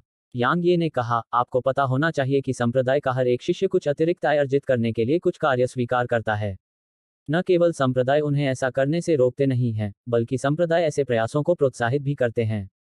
आखिरकार, यह उनके शिष्यों को संयमित करने का एक मार्ग होगा। इसलिए, मैंने प्राचीन तलवार स्कूल के उच्च अधिकारियों से मदद नहीं मांगी। इसके बजाय मैंने एक कार्य पोस्ट किया। शांग किंगयंग ने धीमी आवाज में पूछा, क्या वे आएंगे? यांग ये ने पूर्ण निश्चयता के साथ कहा, वे करेंगे। शांग किंगयंग ने पूछा, आपने उनसे क्या वादा किया था? यांग ये ने उत्तर दिया, कुछ ऐसा जिसे तलवार साधक कभी अस्वीकार नहीं कर सकते। शांग किंगयंग ने कुछ देर तक उसे देखा और कहा, मुझे सच बताओ, क्या तुमने शहर के गवर्नर को मारने और गुप्त अदालत को नष्ट करने से पहले उन सभी परिणामों के बारे में सोचा था जिनका सामना तुम्हें करना पड़ेगा? जब उसने इतना कहा, तो शांग किंगयंग ने कड़वी हंसी हंसते हुए कहा, मैंने सोचा था कि तुम एक लापरवाह आदमी हो जो साहसी तो था लेकिन उसमें बुद्धि की कमी थी और जो केवल मारना जानता था। लेकिन अब ऐसा लग रहा है कि तुम मेरी अपेक्षा से कहीं ज्यादा होशियार हो। यांग ये ने कुछ नहीं कहा। उसकी नजर अभी भी दानव पशु सेना पर टिकी थी जो शहर की ओर बढ़ रही थी। सेना के इस हिस्से की ताकत कमजोर नहीं थी। उनमें से ज्यादातर एक साथ दायरे में थे और कई सम्राट दायरे में थे। हालांकि, तुलनात्मक रूप से उच्च रैंक वाले अर्ध संत कम थे, ऐसे अस्तित्व केवल 10 के आसपास थे। एक भी राक्षस जानवर डरावना नहीं था, लेकिन कुछ लाख के बारे में क्या? कुछ लाख राक्षस जानवरों का आक्रमण कितना भयानक था। भेड़ियों की सेना अभी भी शहर से 10 किलोमीटर दूर थी, लेकिन उनके द्वारा उत्पन्न दबाव ने पहले ही उसके चेहरे पर हमला कर दिया था, और इससे शहर के कई लोगों को घुटन महसूस होने लगी थी। सेना को शहर से 1 किलोमीटर से भी कम दूरी पर पहुंचने में ज्यादा समय नहीं लगा। यांग ये ने अचानक कहा, एक दिन के लिए बाकी 3 दरवाजों की रक्षा करने में मेरी मदद करो। क्या तुम ऐसा कर सकते हो? वह गंभीरता से बोली, मैं अपनी पूरी कोशिश करूंगी। धन्यवाद। जैसे ही उसने बोलना समाप्त किया, यांग ये ने यू बुशून की ओर देखा, शहर मत छोड़ो। आप सभी शहर की दीवारों पर संरचनाओं और तोपों का उपयोग करने के प्रभारी हैं। जैसे ही उसने बोलना समाप्त किया, वह एक प्रकाश की किरण में परिवर्तित हो गया जो शहर की दीवार से टकराई, और फिर आकाश में तलवार की आवाज गूंजी, जिसके बाद लगभग 300 मीटर लंबी तलवार की ऊर्जा की एक किरण ऊपर से नीचे गिरी। टकराना। तलवार की ऊर्जा भेड़ियों के सागर में गिर पड़ी, और फिर उनमें से कुछ 100 भेड़िए तुरंत टुकड़ों में कट गए, जबकि सेना के केंद्र में एक अथाह खाई बन गई। आओ! अनगिनत भेड़ियों ने एक साथ उग्रता से चिल्लाना शुरू कर दिया और यांग को बुरी तरह घूरना शुरू कर दिया। उसके बाद वे हवा में उछल पड़े और यांग पर अपने शरीर से हमला कर दिया। कुछ ही पल में यांग अनगिनत भेड़िया राक्षसों से घिर गया। हालांकि आकाश में प्रकाश की किरणें चमकने में ज्यादा समय नहीं लगा, और फिर आकाश से भेड़ियों के सिर लगातार बरसने लगे। शांग किंग ने शहर की दीवारों से यह दृश्य काफी देर तक देखा, और फिर वह मुड़कर चली गई। युवा मिस वुशुंग, क्या हम सिर्फ देखने जा रहे हैं? हाओ शुवाइबो और अन्य लोग शहर की दीवारों पर चले गए, और एक गंभीर अभिव्यक्ति के अलावा उनकी आंखों में चिंता भी थी। यांग वास्तव में शक्तिशाली था, लेकिन उसके लिए अकेले ही कुछ लाख भेड़ियों की सेना का वध करना यथार्थवादी नहीं था। यू बुशुंग बहुत देर तक चुप रही, फिर उसने कहा, हमें एक दिन और रुकना होगा। हम सिर्फ ये यांग पर निर्भर नहीं रह सकते। जब वह इस बिंदु तक बोली, तो उसने एक पल के लिए गहराई से सोचा और कहा, हाओ शुवाइबो, हेईशा और 20 अन्य लोगों के साथ मेरे लिए पूरे शहर में कुछ फैलाने के लिए जाओ। उन्हें बताओ कि जो कोई भी एक दिन के लिए शहर की रक्षा करने में हमारी मदद करने आएगा, उसे 5000 चरम श्रेणी के ऊर्जा पत्थरों से पुरस्कृत किया जाएगा। इसके अलावा दूसरी बहन ली किंगई के साथ शहर में कुलों का दौरा करने जाओ। उन्हें बताओ कि अगर वे हमें अपनी ताकत उधार देने के लिए तैयार हैं, तो हम उन्हें अपने शिष्यों को बाहरी प्रांगण में प्रवेश करने के लिए 5 स्थान दे सकते हैं। हाओ शुवाइबो और हेईशा ने उसकी बात सुनते ही 20 अन्य लोगों को तुरंत वहां से ले गए। यू बुजियाओ के लिए, उसने भौहें सिकोड़ते हुए कहा, वुशुंग, मैंने जो सुना है, उसके अनुसार व्यावहारिक रूप से उन सभी कुलों और शक्तियों ने शहर की रक्षा में मदद करने के लिए अपने विशेषज्ञों को भेजा है। क्या अब उनके पास और भी सेनाएं हैं? यू बुशुंग ने ठंडे स्वर में हंसते हुए कहा, हर कोई स्वार्थी है, और वे कबीले और शक्तियां और भी बदतर हैं। उन्होंने मदद के लिए विशेषज्ञों को भेजा है, लेकिन वे अपने सभी विशेषज्ञों को नहीं भेजेंगे। अब हमें केवल शहर की रक्षा करने में उनकी मदद की जरूरत है, और हम उन्हें शहर से बाहर जाकर भेड़ियों की सेना से लड़ने के लिए नहीं कह रहे हैं। इसके अलावा यह केवल एक दिन के लिए है, और वे अपने संबंधित कबीलों और संप्रदायों के लिए बाहरी प्रांगण में 5 स्थान प्राप्त करने में सक्षम होंगे। वे इस प्रस्ताव को अस्वीकार नहीं करेंगे। यू बुजियाओ ने कहा, वुशुंग, आपके पास उन्हें बाहरी प्रांगण में स्थान देने का अधिकार नहीं है। यू बुशुंग ने अपना सिर उठाकर यांग को देखा जो आसमान में पागलों की तरह लड़ रहा था, और कहा, वह करता है। यू बुजियाओ कुछ और कहना चाहती थी, लेकिन ली किंगई ने उसे खींचकर दूर कर दिया। आखिरकार इस समय हर एक सेकंड कीमती था। यू बुशुंग ने अचानक कहा, उस सफेद भेड़िए को यहाँ लाओ। बाहरी प्रांगण के छात्र जब उसकी बात सुनकर वहां से तुरंत चले गए। यांग के अलावा यह कहा जा सकता है कि यू बुशुंग वह व्यक्ति थी जिसका बाहरी प्रांगण में सबसे अधिक सम्मान किया जाता था। यह उसकी ताकत की वजह से नहीं था, यह उसकी बुद्धि की वजह से था। उसकी बुद्धि और योग्यता ऐसी चीज थी जिसका हर कोई कायल था। इसलिए व्यवहारिक रूप से किसी ने भी उसकी बातों पर आपत्ति नहीं जताई। यू बुशुंग के सामने सफेद भेड़िए को लाने में ज्यादा समय नहीं लगा। सफेद भेड़िए के अलावा पीले रंग की पोशाक वाला आदमी भी वहां था। इस समय वे दोनों पहले से काफी बेहतर थे। खास तौर पर सफेद भेड़िए की आभा काफी हद तक ठीक हो गई थी, और उसकी आंखों में फिर से एक भयंकर चमक थी। अनुभव करना। अचानक आकाश में प्रकाश की एक किरण चमकी, और फिर कुछ हजार भेड़ियों की लाशें आकाश से नीचे गिरने लगीं। तुम्हारी हिम्मत कैसे हुई? उच्च रैंक वाले अर्धसंत क्षेत्र में एक राक्षस भेड़िया उग्र रूप से दहाड़ता हुआ आकाश में उड़ गया, और फिर उसने यांग को जिंदा निगलने के इरादे से अपना विशाल मुंह खोल दिया। अचानक यांग वहीं गायब हो गया। अनुभव करना। आकाश में प्रकाश की एक किरण चमकी, और फिर सभी राक्षस जानवरों ने देखा कि उस उच्च पदस्थ अर्धसंत की आंखों से रक्त का एक स्तंभ निकल रहा था। आओ! उच्च पदस्थ अर्धसंत दर्द से बुरी तरह चीख उठे। अगले ही पल भेड़ियों ने देखा कि उस मानव ने उच्च पदस्थ अर्धसंत के पंजों में से एक को पकड़ लिया, और फिर उच्च पदस्थ अर्धसंत को जमीन पर पटक दिया। टकराना। उच्च पदस्थ अर्धसंत ने जमीन में एक गहरा गड्ढा खोद दिया। प्रकाश की एक किरण चमकी और यांग उसके सिर पर उतरा, और फिर उसका तीसरा स्तर स्वर्ग रैंक तलवार इरादा और तीसरा स्तर स्वर्ग रैंक वध इरादा एक भयानक दबाव बनाने के लिए पागलों की तरह बाहर निकला। दबाव ने तुरंत सेना द्वारा उत्सर्जित दबाव का विरोध किया और इसने कुछ तुलनात्मक रूप से कमजोर भेड़िया राक्षसों को भी जमीन पर दबा दिया। तब भी अनगिनत भेड़िए शहर की दीवारों की ओर बढ़ रहे थे, जिससे शहर की दीवारें लगातार हिल रही थीं। यांग ये की आंखों में एक तरह की क्रूरता की झलक दिखाई दी जब वह अपने दाहिने पैर से नीचे गिरा। उच्च पदस्थ अर्धसंत दर्द से चीख उठा, क्योंकि वह जमीन में धंस गया था। इस बीच यांग ये ने आकाश में ऊपर जाने के लिए काउंटरफोर्स पर भरोसा किया और फिर वह एक प्रकाश की किरण में बदल गया, जो एक बार फिर सेना में प्रवेश कर गई। एक बार फिर कत्लेआम शुरू हो गया। प्रकाश की किरणें लगातार चमक रही थीं और प्रकाश की हर एक किरण सैकड़ों भेड़िया राक्षसों की जान ले लेती थी। इस बीच यांग ये के बाल लाल हो गए थे क्योंकि वह अंतहीन वध कर रहा था। यह सिर्फ उसके बाल ही नहीं थे, बल्कि उसकी आंखें भी लाल हो गई थीं, और यह एक बेहद चौंकाने वाला और भयानक दृश्य था। युद्ध के मैदान में एक बहुत बड़ी लाल रोशनी दिखने में ज्यादा समय नहीं लगा और यह बड़ी और बड़ी होती जा रही थी। अंत में इसने वास्तव में लगभग 1 किलोमीटर के क्षेत्र को कवर किया और लाल रोशनी के नीचे रहने वाले सभी भेड़िए बहुत तेजी से मर रहे थे। शहर की दीवार पर फैंग बुचाओ ने नीचे के दृश्य को देखा और धीमी आवाज में पूछा, युवा मिस वुशुंग, अब हमें क्या करना चाहिए? शहर की दीवारों के पास अपनी खुद की रक्षात्मक संरचनाएं थीं, इसलिए उन्हें बस इसे लगातार अधिक चरम श्रेणी के ऊर्जा पत्थर प्रदान करने थे ताकि यह भागना जारी रख सके। इसलिए वे अभी पूरी तरह से स्वतंत्र थे।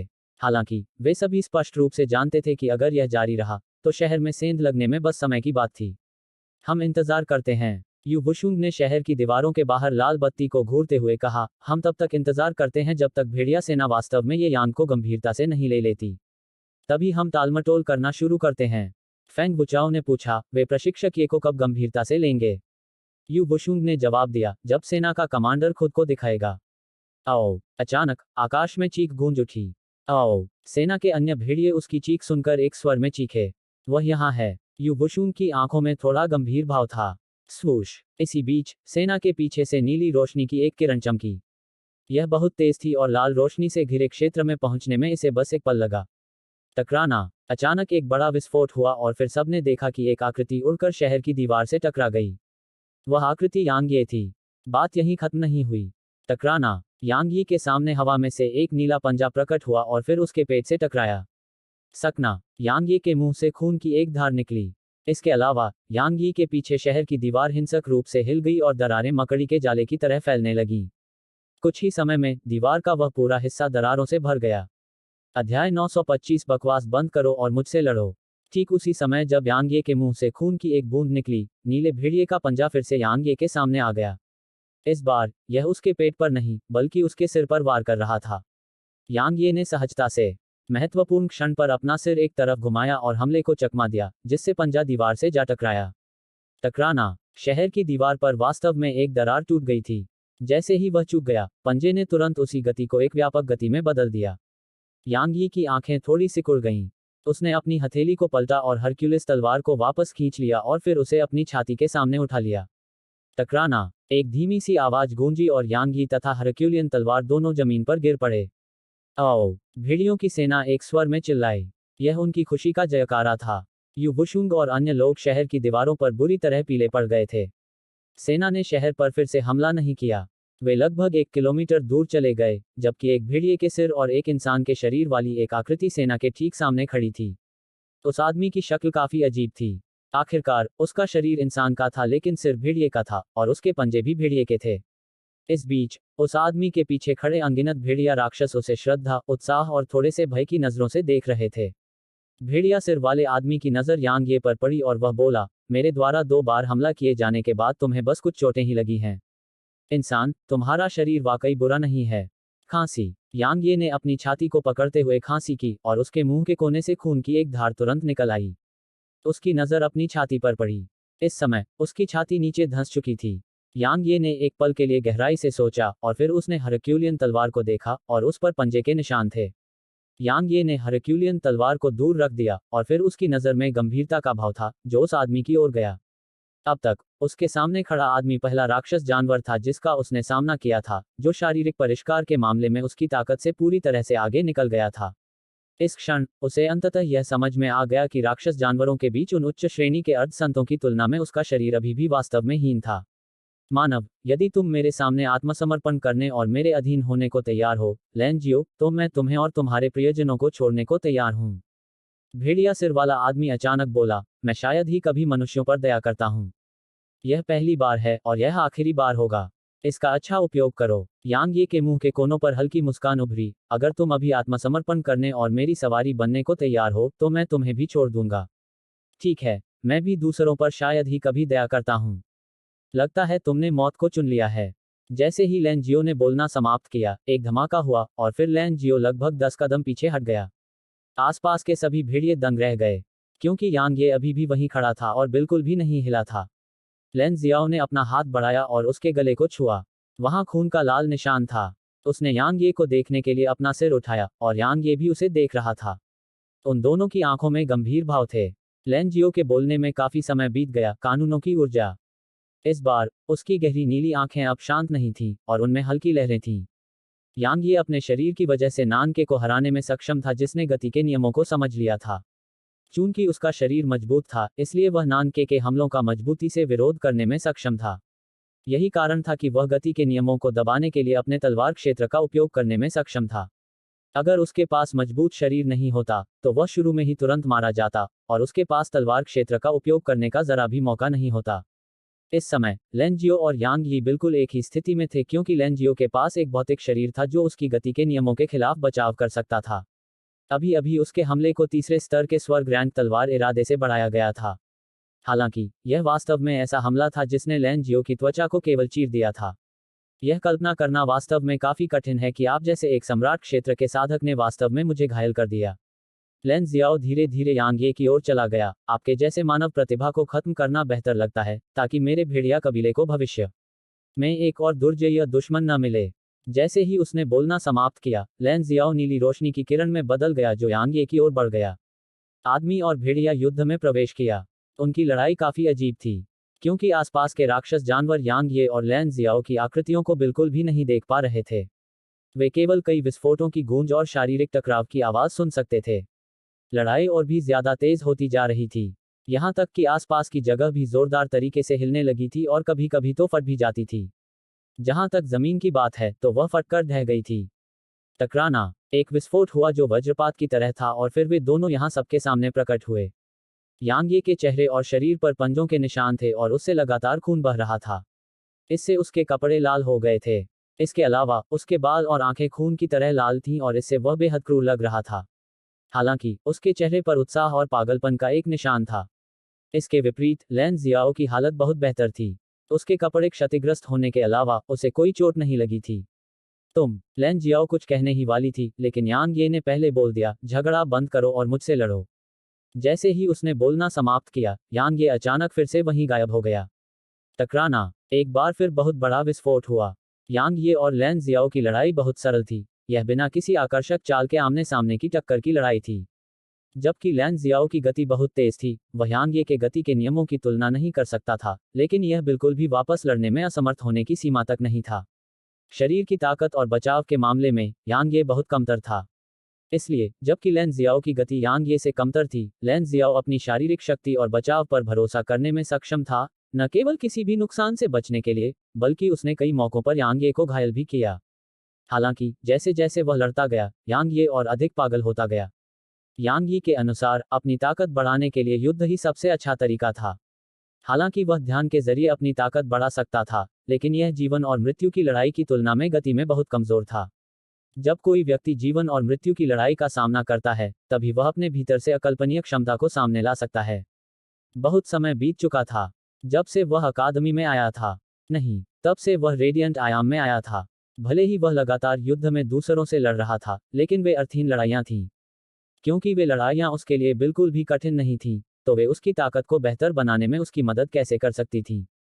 फिर भी अब अंततः उसका सामना किसी से हुआ था। नहीं, एक भेड़िए से जिसका भौतिक शरीर और युद्ध का अनुभव उससे कहीं अधिक था।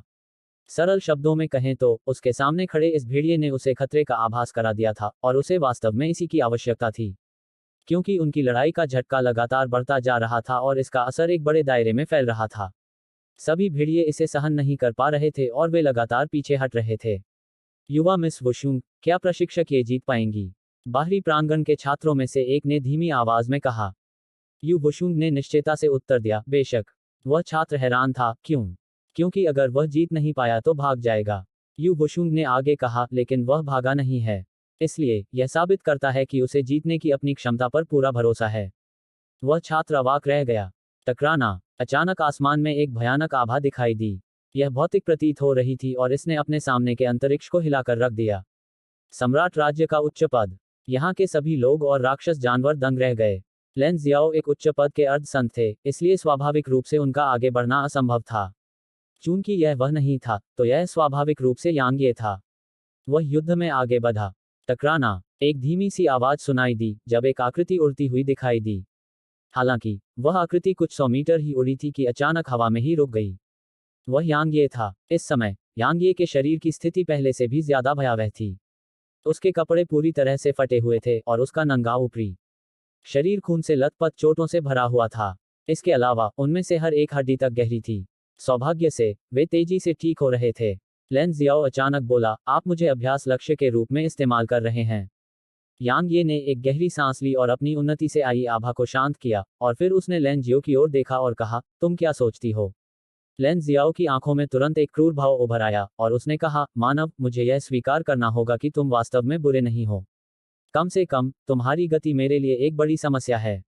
यदि तुम अर्धसंत क्षेत्र के उच्च पद को प्राप्त करते हो, तो हमारे बीच लड़ाई का परिणाम निर्धारित करना वास्तव में असंभव होगा। हालांकि अब तुम मेरे लिए कोई मुकाबला नहीं हो।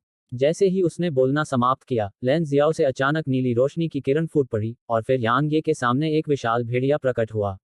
विशाल भेड़िया पूरी तरह से नीला और पहाड़ जैसा बड़ा था और उसका सिर्फ एक पंजा यांग ये के आकार के बराबर था। जैसे ही उसके तीखे पंजे अंतरिक्ष में लापरवाही से चले, वहां तुरंत काली दरारें खुल गईं। यांग ये ने अपनी हथेली घुमाई और प्राचीन म्यान उसकी मुट्ठी में आ गया।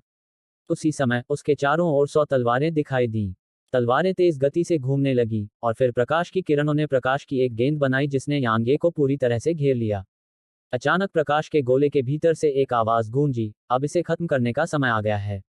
ओह! आसमान में तलवार की आवाज गूंजी और फिर 100 किरणें विस्फोटक रूप से आगे की ओर निकलीं। इस बीच लेन जियाओ ने छलांग लगाई और प्रकाश की किरणों की ओर बढ़ गई। लेन जियो के रास्ते में जगह एक चौंकाने वाली स्थिति में विकृत हो गई। लेन जियाओ अभी उन 100 प्रकाश किरणों के संपर्क में भी नहीं आया था जब उसके द्वारा उत्सर्जित शक्तिशाली आभा और दबाव ने प्रकाश की उन किरणों को टुकड़ों में नष्ट कर दिया। आसपास के भेड़ियों ने जब यह दृश्य देखा तो वे तुरंत चीखने लगे। जहां तक यू बुशुंग और शहर की दीवारों पर खड़े अन्य लोगों का सवाल है, वे चिंतित हो गए। लेन जियाओ के फिगर को यांग ये से टकराने में ज्यादा समय नहीं लगा। टकराना। एक भयानक विस्फोट हुआ और ऊर्जा की असंख्य लहरें चारों ओर तेजी से फैल गईं। इसके बाद एक आकृति आकाश से उड़ी और शहर की दीवारों से जोर से टकराई, जिससे दीवारें हिलने लगीं और आकृति जमीन पर गिर गई। यह यांग ये था। अनगिनत भेड़िए पागलों की तरह चिल्लाते हुए शहर की ओर दौड़ने लगे। नहीं! यू बुशुंग की भयभीत आवाज अचानक शहर की दीवारों के ऊपर से गूंजी। उसने राक्षस जानवरों की हमलावर सेना की परवाह नहीं की, शहर की दीवारों से छलांग लगा दी और यांग ये की ओर बढ़ी। अध्याय 926 राक्षस जानवरों को अंदर आने देना। जिस समय यू बुशुंग ने शहर की दीवार से छलांग लगाई, बाहरी प्रांगण के अन्य छात्रों ने भी तुरंत ऐसा ही किया। शहर की दीवारों पर रक्षात्मक संरचनाएं खो देने के बाद उनके पास भेड़ियों की सेना से लड़ने की थोड़ी सी भी क्षमता नहीं थी, और यह एक ऐसी बात थी जिसके बारे में उनमें से हर एक को स्पष्ट रूप से पता था। हालांकि वे सभी बिना किसी हिचकिचाहट के नीचे कूद गए थे। इस क्षण उन्होंने अपने जीवन और मृत्यु की परवाह नहीं की थी। भेड़ियों की सेना अभी भी आगे बढ़ रही थी और उग्र रूप से चिल्ला रही थी। उन्हें शहर के करीब पहुंचने में ज्यादा समय नहीं लगा और शहर में किसी भी समय घुसपैठ हो सकती थी। जब तक शहर में घुसपैठ होती, तब तक भेड़ियों की सेना के पंजे शहर के हर एक निवासी को चीर कर रख देते। अचानक लेन जियाओ ने अपना हाथ उठाया और हल्के से लहराया। केवल उस लहर के कारण ही लाखों भेड़ियों की सेना एक क्षण में रुक गई। इस बीच यांग ये धीरे धीरे यू बुशुंग के सहारे खड़ा हो गया। इस समय उसे भयावह स्थिति में भी नहीं बताया जा सकता था। उसके गले से लेकर पेट तक एक पंजे का निशान था और ऐसा लग रहा था जैसे उसने उसके पेट और छाती को चीर दिया हो, जिससे उसके अंदर के अंग साफ दिखाई दे रहे थे। यू बुशुंग यह दृश्य देखकर लगभग बेहोश हो गया था। बाहरी प्रांगण के अन्य छात्रों ने भी ऐसा ही महसूस किया। तार्किक रूप से कहें तो एक सामान्य व्यक्ति निश्चित रूप से इतनी गंभीर चोटों से पीड़ित होने पर मर जाएगा। हालांकि यांग ये के पास प्राइमर्डियल वायलेट ऊर्जा थी जो उसके अंदर से बह रही थी, और वायलेट गहन ऊर्जा के पुनर्योजी प्रभावों ने उसके घावों को धीरे धीरे ठीक कर दिया। जब तक यांग ये को तुरंत नहीं मारा जाता, तब तक उसकी वायलेट गहन ऊर्जा किसी भी अन्य चोट को ठीक कर सकती थी। मैंने तुम्हें कम आंका था। लैन जियाओ ने अचानक कहा, मैंने सोचा था कि उन 5 शीर्ष प्रतिभाशाली लोगों के अलावा मानव जाति की युवा पीढ़ी में कोई और नहीं है जो मेरे बराबर हो सकता है।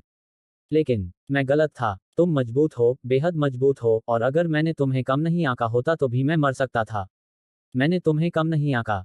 यांग ये ने कहा, दुर्भाग्य से मैं फिर भी तुम्हारे हाथों लगभग मर ही गया। लैन जियाओ ने उत्तर दिया, यदि हम साधना के एक ही क्षेत्र में होते तो मैं निश्चित रूप से आपसे मुकाबला नहीं कर पाती। यांग ये ने उत्तर दिया, बिल्कुल मेरे विचार। लैन जियाओ ने थोड़ा सिर हिलाया और फिर उसने अपना सिर उठाया और शहर की ओर देखा, मानव, तुम बहुत मजबूत हो। हालांकि तुम इस शहर की रक्षा नहीं कर पाओगे। जैसे ही उसने बोलना समाप्त किया, लैन जियाओ के भीतर से अचानक तलवार की ऊर्जा की एक किरण फूट पड़ी। शुरुआत में यह सिर्फ एक थी, लेकिन लैन जियाओ के शरीर से तलवार की ऊर्जा की अनगिनत किरणों को चमकने में ज्यादा समय नहीं लगा। बाहरी कोर्ट के छात्रों को तुरंत समझ आ गया कि क्या हुआ था जब उन्होंने यह दृश्य देखा। यह पता चला कि लैन जियाओ हार गई थी। यांग ये केवल गंभीर रूप से घायल हुआ था, लेकिन लैन जियाओ गिरने वाला था। आओ! आसपास के भेड़ियों ने तुरंत चीखना शुरू कर दिया जब उन्होंने लैन जियो के भीतर से निकली तलवार की ऊर्जा को देखा, और वे उस पर हमला करने वाले थे लेकिन उसने उन्हें रोक दिया। वापस जाओ और दूसरे राजकुमार को बुलाओ। नहीं, क्राउन प्रिंस को बुलाओ। जैसे ही उसने बोलना समाप्त किया, लैन जियाओ अपने भीतर तलवार की ऊर्जा को दबा नहीं पाया और उसका शरीर फट गया। तलवार की ऊर्जा की अनगिनत किस्में आसपास की ओर फैल गईं। जहां भी वे गुजरे, यहां तक कि अंतरिक्ष भी सीधे छेद कर गया। आओ! यह दृश्य देखकर भेड़िए डक से चिल्ला उठे, और फिर उनकी आंखें तुरंत लाल हो गईं, इससे पहले कि वे यांगी की दिशा में हमला करते। मार डालो! फैंग बुचाओ की गहरी ऊर्जा तब उमड़ पड़ी जब उसने भेड़ियों को उनकी ओर बढ़ते देखा, और वह दूसरों को युद्ध में ले जाने वाला था। हालांकि यांगे ने उसे पकड़ लिया और कहा, मेरी गांड मार दो। अभी के लिए पीछे हट जाओ। मारना तो दूर, अपनी मौजूदा हालत में उसके लिए चलना भी एक समस्या थी। फैंग बुचाओ ने यांगी की तरफ देखा और शर्मिंदगी से मुस्कुराया। उसकी योजना यांगी का पीछा करते हुए युद्ध में जाने, भेड़ियों की सेना पर हमला करने और ताकत का प्रदर्शन करने की थी। यांग यी और अन्य लोग अभी शहर की सीमा में लौटे ही थे कि सेना का हमला शुरू हो गया। इस बार उनका हमला पिछले हमले से भी ज्यादा तीव्र लग रहा था।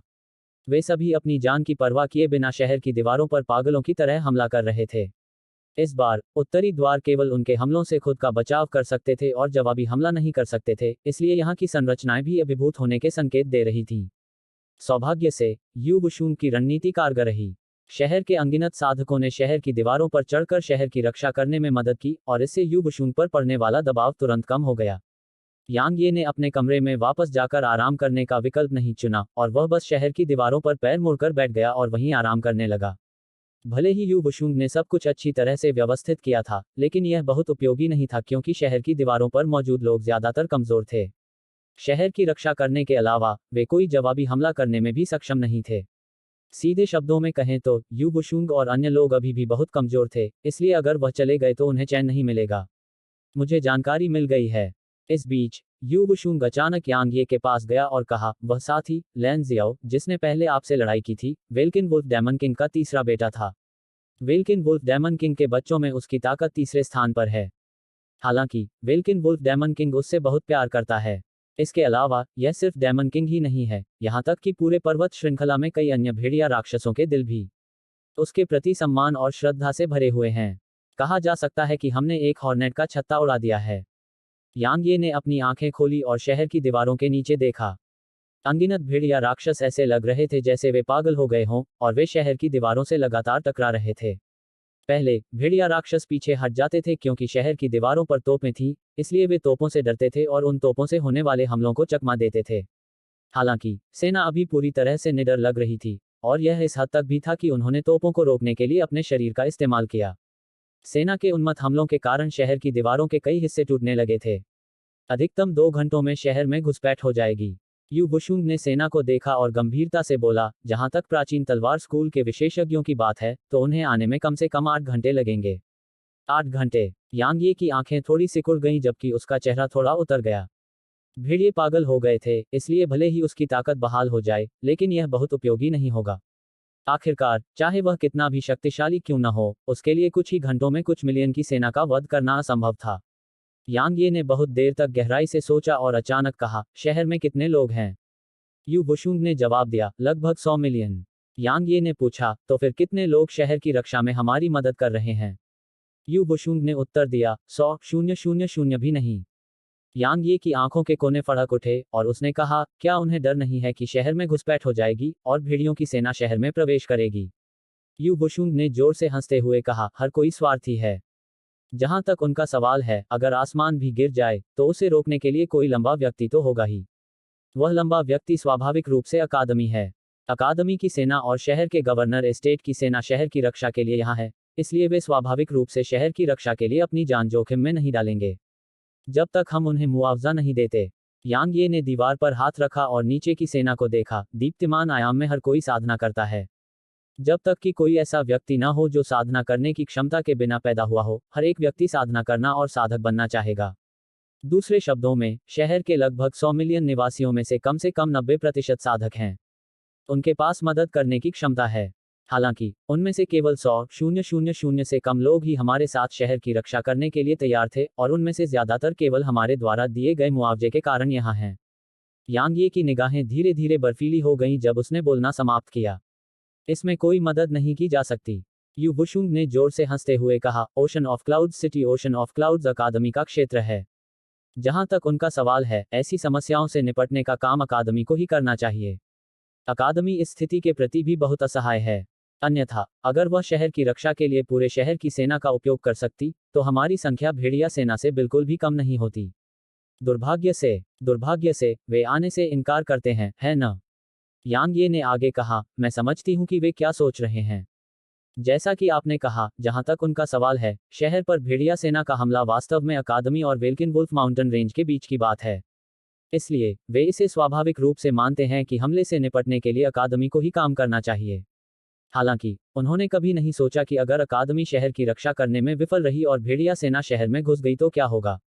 शायद उन्होंने इसके बारे में सोचा हो, लेकिन चूंकि उन्होंने खुद सेना का सामना नहीं किया है, इसलिए वे इस बात से पूरी तरह अनजान हैं कि भेड़िया सेना कितनी भयानक है। इसलिए उन्होंने अवचेतन रूप से इसके बारे में सोचने से बचने का फैसला किया और शहर से लड़ाई देखना जारी रखने का फैसला किया। तुम क्या करने की योजना बना रहे हो? यू बुशुंग को लगा कि कुछ गड़बड़ है और उसने कहा, तुम अभी जल्दबाजी में काम नहीं कर सकते। अगर यह किसी और सामान्य समय पर होता, तो शायद हम शहर की स्थिति को सुधार सकते थे और शहर को अकादमी की सेना का हिस्सा बनने के लिए पूरी तरह से विकसित कर सकते थे। क्या अराजकता बेहतर है या हर किसी का मरना बेहतर है? यांग ये ने बोलते हुए उसकी ओर देखा। यू बुशुंग के पास कहने के लिए शब्द नहीं थे। यांग ये मुस्कुराया और फिर उसने अपना हाथ बढ़ाया और उसके सिर को सहलाया। मुझे पता है कि तुम चाहती हो कि मैं स्थिति को बदल दूं। हालांकि तुम्हें यह समझना चाहिए कि मैं कोई संत नहीं हूं, इसलिए मैं इतनी बड़ी सेना के सामने असहाय हूं। यू बुशुंग ने कहा, लेकिन क्या आपको डर नहीं है कि वे विद्रोह कर देंगे? यांग ये ने जवाब दिया, वास्तव में मैं यह उनके अपने भले के लिए कर रहा हूं। अगर शहर में घुसपैठ होती है, तो अकादमी के सभी लोग भाग सकते हैं। आखिरकार हमारे पास ऐसा करने की ताकत है। हालांकि क्या शहर के वे साथी भाग सकते हैं? वे निश्चित रूप से नहीं भाग सकते। इसलिए मैं चाहता हूं कि उन्हें एहसास हो कि अगर शहर में घुसपैठ होती है तो हम नहीं मरेंगे, बल्कि वे ही मरेंगे। यू बुशुंग ने यांग ये की ओर देखा और कहा, मैं वही करूंगा जो तुम कहोगे। तो मुझे बताओ कि हमें क्या करना चाहिए। बल प्रयोग करने से पहले उनसे बात करने की कोशिश करते हैं। यांग ये ने कहा, तुरंत पूरे शहर को सूचित करें कि वे यहाँ आएं और शहर की रक्षा करें। कहें कि अगर शहर में घुसपैठ हुई तो वे मर जाएंगे, इसलिए अगर वे मरना नहीं चाहते तो उन्हें आकर शहर की रक्षा करनी चाहिए। यू बुशुंग ने कहा, मुझे डर है कि इससे कुछ हासिल नहीं होगा। यांग ये ने जवाब दिया, मुझे पता है। मैं बस उन्हें एक मौका देना चाहती हूँ, जीने का एक मौका। अगर वे वास्तव में इसे संजोकर नहीं रखते हैं, तो वे मुझे निर्दयी होने का दोष नहीं दे सकते। यू बुशुंग ने यांग ये की ओर देखा और सिर हिलाया, समझ गया। यू बुशुंग के प्रयासों से यांग ये की बातें पूरे शहर में फैलने में ज्यादा समय नहीं लगा। हालांकि वे चाहते हैं कि हम शहर की रक्षा करें, और वे हमें कोई मुआवजा नहीं दे रहे हैं। वह आदमी, ये यांग खुद को क्या समझता है? प्रशिक्षक की बात तो दूर, मैं इस अनुरोध पर कोई ध्यान भी नहीं दूंगा, भले ही यह दीन की ओर से हो। पिटुई, शहर की रक्षा करो, इससे हमारा क्या लेना देना है? क्या मेरे पास करने के लिए कुछ और बेहतर नहीं है? बस सपने देखते रहो। शायद अगर कुछ मुआवजा मिले तो मैं उनकी थोड़ी मदद करने के लिए मजबूर हो जाऊं। दुर्भाग्य से वह नहीं जानता कि कैसे काम करना है। वह वास्तव में चाहता है कि मैं शहर की रक्षा में उसकी मुफ्त मदद करूं। क्या उसके दिमाग में कुछ गड़बड़ है? शहर की रक्षा करो, मेरी गांड की रक्षा करो। मैं जीने से थका नहीं हूं। मैं शहर की रक्षा में उसकी मदद क्यों करूं? भाड़ में जाओ। Dot dot dot. शहर की दीवार पर यू बुशुंग एक बार फिर यांग ये के सामने आया। यांग ये ने पूछा, कोई नहीं आया? यू बुशुंग ने सिर हिलाया और कहा, उन्होंने सिर्फ मना ही नहीं किया, हमारे कामों से कई लोगों में नाराजगी भी पैदा हुई। यांग ये ने सिर हिलाया और कहा, ठीक है। यू बुशुंग ने पूछा, अब हमें क्या करना चाहिए? यांग ये की नज़र शहर के द्वार की ओर गई और फिर उसने कहा, द्वार खोलो। द्वार खोलो। यू बुशुंग स्तब्ध रह गया। क्या वह शहर के निवासियों का वध करने के लिए राक्षस जानवरों को अंदर आने देने की योजना बना रहा है? अध्याय 927। तुम सचमुच बहुत क्रूर हो। क्या तुम्हें यकीन है? यू बुशुंग ने यांग ये की आंखों में देखा। हालांकि वह जानती थी कि यांग ये चरम सीमा पर जाने वाला था, लेकिन उसने कभी नहीं सोचा था कि वह वास्तव में कुछ ऐसा करेगा जो इतना चरम होगा। आखिरकार, अगर उन्होंने द्वार खोल दिए और राक्षस जानवरों को शहर में प्रवेश करने दिया, तो थोड़ी सी भी गलती से शहर के निवासियों का पूरा विनाश हो जाएगा। यांग ये मुस्कुराई, क्या मैं मजाक कर रही हूँ? यू बुशुंग ने गहरी सांस ली और कहा, सुनो, दरवाजे खोलना और राक्षस जानवरों को अंदर आने देना वाकई हर किसी में खतरे की भावना पैदा करने में सक्षम है। लेकिन तुम्हें यह समझना होगा कि अगर हम इसे अच्छी तरह से नियंत्रित करने में विफल रहते हैं, तो हम जिन राक्षस जानवरों को अंदर आने देते हैं, वे बाहर के राक्षस जानवरों के साथ मिलकर काम कर सकते हैं। उस समय शहर में वास्तव में घुसपैठ हो जाएगी। इसके अलावा एक और संभावना है, और वह यह है कि हमारे कार्यों का विपरीत प्रभाव हो सकता है। यह शहर में सभी को क्रोधित कर सकता है।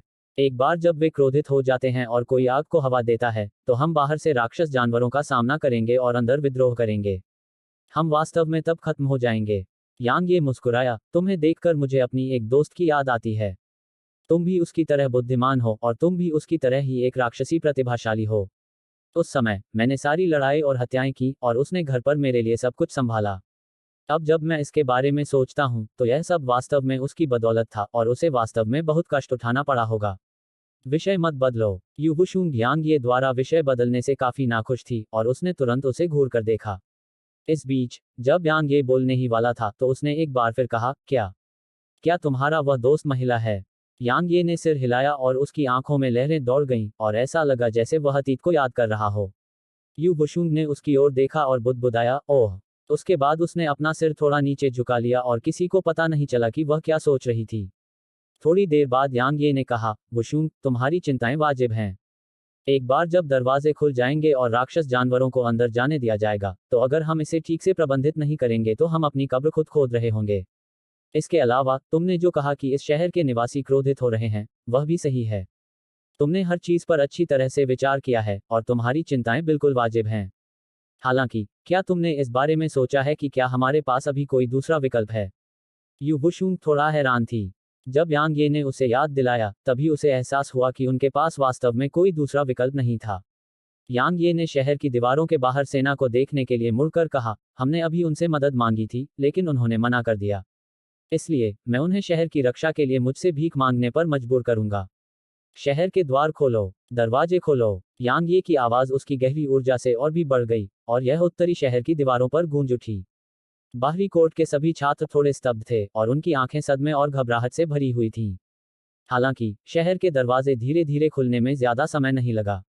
हालांकि वे नहीं जानते थे कि यांग ये ऐसा क्यों कर रहा था, फिर भी उन्होंने इसके बारे में नहीं पूछा और न ही कोई हिचकिचाहट दिखाई। यांग ये के प्रति उनका विश्वास ऐसा ही था। शहर के द्वारों में एक छोटा सा छेद खुला ही था कि अनगिनत राक्षस जानवर उसमें से घुस आए, और कुछ 100 राक्षस जानवरों को शहर में घुसने में केवल 2 सांसों से भी कम समय लगा। बस इतना ही काफी है न? यू बुशुंग ने कांपती आवाज में पूछा। यांग ये ने अपना सिर थोड़ा हिलाया। प्राचीन म्यान उसके बाएं हाथ में था और उसमें एक इरादे वाली तलवार रखी हुई थी। इसी तरह समय के और 5 सांस बीत गए और लगभग 3000 राक्षस जानवर शहर में आक्रमण कर चुके थे। दरवाजे बंद करो। इस बीच यांग ये की आवाज अचानक गूंजी और फिर तलवार की ऊर्जा की एक किरण शहर की दीवारों के ऊपर से नीचे की ओर गिरी और शहर के दरवाजों के ठीक सामने उतरी। दर्जनों राक्षस जानवर जो शहर में घुसने वाले थे, तुरंत 2 टुकड़ों में कट गए। हालांकि इससे उनके पीछे के राक्षस भेड़ियों को आगे बढ़ने से नहीं रोका जा सका। ओह। शहर की दीवारों के ऊपर से तलवारों की आवाज लगातार और लगातार गूंज रही थी और तलवार की ऊर्जा की अनगिनत किरणें ऊपर से नीचे की ओर बह रही थीं। अंत में उन्होंने वास्तव में एक रेखा बनाई जो जमीन को शहर की दीवारों के ऊपर के क्षेत्र से जोड़ती थी, और उन्होंने तलवार की ऊर्जा का एक अवरोध बनाया जिसने शहर में जाने वाले रास्ते को बाधित कर दिया, जिससे अनगिनत राक्षस भेड़ियों को शहर के बाहर ही रोक दिया गया। शुरुआत में कुछ भेड़ियों ने तलवार की ऊर्जा की बाधा से टकराने के लिए अपने शरीर का उपयोग करने की हिम्मत की, लेकिन उन्हें फिर से आगे बढ़ने की हिम्मत करने में ज्यादा समय नहीं लगा, क्योंकि उनमें से हर एक जो इसके संपर्क में आया तुरंत कुचलकर चूर्ण चूर हो गया। 3 सांसों के बाद शहर के द्वार बंद हो गए और तलवार की ऊर्जा बिखर गई। शहर में घुसने के बाद भेड़ियों ने तुरंत यांग यी और शहर की दीवारों पर खड़े अन्य लोगों पर हमला करना शुरू कर दिया। अनुभव करना, तलवार की ऊर्जा की एक किरण चमकी और फिर कुछ दर्जन भेड़ियों के सिर हवा में उड़ गए। उसके बाद शहर की दीवारों के ऊपर से भयानक तलवार की धार का दबाव बरसा और भेड़ियों पर दबाव डाला। अनगिनत भेड़िए भयभीत थे और एक कदम भी आगे बढ़ने की हिम्मत नहीं कर पाए। तलवार की ऊर्जा की किरण एक बार फिर चमकी। इस बार यह भेड़ियों के झुंड में नहीं चमकी, बल्कि भेड़ियों से पहले ही जमीन पर गिर गई और वहां तुरंत एक अथाह खाई खुल गई। यह रेखा पार करो और मर जाओ। यांग ये ने उन्हें ठंडी निगाहों से देखा और बिना किसी भावना के बोला। आओ। हाफ सेंट रियल में एक भेड़िया बहुत क्रोधित हुआ और हवा में उछल पड़ा। जैसे ही उसने छलांग लगाई, तलवार की ऊर्जा की एक किरण उसकी गर्दन से होकर गुजरी और फिर उसका सिर हवा में उड़ गया। अन्य भेड़िए जो आगे बढ़ने वाले थे वे भी तुरंत वहीं पर स्तब्ध रह गए। यांग ये ने भेड़ियों को देखा और उदासीनता से बोला, क्या कोई और भी इसे आजमाना चाहता है? आओ। भेड़ियों में से एक ने चीख मारी और फिर झुंड तुरंत पलट गया और दूर भाग गया। शहर की दीवारों पर खड़े हर व्यक्ति के चेहरे पर गंभीर भाव थे, क्योंकि वे भेड़ियों को भागते हुए देख रहे थे। हालांकि भेड़ियों की संख्या बहुत कम थी, लेकिन वे कमजोर नहीं थे और उनमें से ज्यादातर एक साथ दायरे में थे। इसके अलावा मोनाक दायरे में भी बहुत सारे भेड़िए थे और हाफ सेंट दायरे में भी कुछ भेड़िए थे। अगर भेड़ियों का ऐसा झुंड घनी आबादी वाले शहर में घुस आए तो एक मूर्ख भी कल्पना कर सकता है कि क्या होगा। यांग ये ने यू वुशुंग को देखा जो उसके बगल में चुप रहा। तुम्हें लगता है कि मैं क्रूर हूं? यू वुशुंग चुप रहा। यांग ये ने आगे कहा, जैसा कि मैंने पहले कहा था, अगर शहर में घुसपैठ होती है तो अकादमी के हम में से ज्यादातर लोग बच पाएंगे, क्योंकि शहर को सिर्फ अकादमी से जुड़ा हुआ माना जा सकता है और यह अकादमी के संचालन का असली आधार नहीं है। इसलिए अकादमी हमें अपनी मृत्यु तक शहर की रक्षा करने के लिए मजबूर नहीं करेगी। अकादमी के उच्च अधिकारियों की राय में हम शहर से कहीं ज्यादा मूल्यवान हैं। इसलिए अगर वे यहां आकर शहर की रक्षा करने में मदद नहीं करते हैं तो अंतिम परिणाम ऐसा होगा कि उन्हें भेड़ियों की सेना को अपने साथ घसीटने के लिए अपनी जान की कुर्बानी देनी पड़ेगी। जब वह इतना बोल गया तो यांग ये ने अपना सिर उठाया और दूर की ओर देखा। वहां से तीखी चीखें गूंजने लगीं। उसने कहा, अभी कुछ लोगों को मरने देना पूरे शहर को कत्ल होने देने से बेहतर है। यू वुशुंग ने अचानक अपना सिर उठाकर उसकी ओर देखा, लेकिन अगर वे विद्रोह कर दें तो क्या होगा? क्या होगा अगर वे विद्रोह कर दें? यांग ये ने हंसते हुए कहा, तब शहर की रक्षा करने की कोई जरूरत नहीं होगी। हम दरवाजे पूरी तरह से खोल देंगे और सभी राक्षस जानवरों को अंदर आने देंगे। उसके बाद हम उन्हें लाभ उठाने से पहले राक्षस जानवरों से मौत तक लड़ते हुए देखेंगे। यू वुशुंग यांग ये की योजना से हैरान थी। उसने कभी नहीं सोचा था कि यांग ये की वास्तव में ऐसी योजनाएं हैं। शहर के दरवाजे पूरी तरह से खोलने का क्या मतलब होगा? इसका मतलब है कि अनगिनत लोग मर जाएंगे। इसके अलावा उनमें बच्चे, बिल्कुल असहाय लोग और अनगिनत मासूम लोग भी थे। काफी समय बीतने के बाद यू वुशुंग ने कहा, तुम वास्तव में बहुत क्रूर हो। यांग ये अचानक पलटकर उसकी तरफ देखने लगा। वह कुछ नहीं बोला और बस उसे देखता रहा। उसकी आंखों में उदासीनता थी।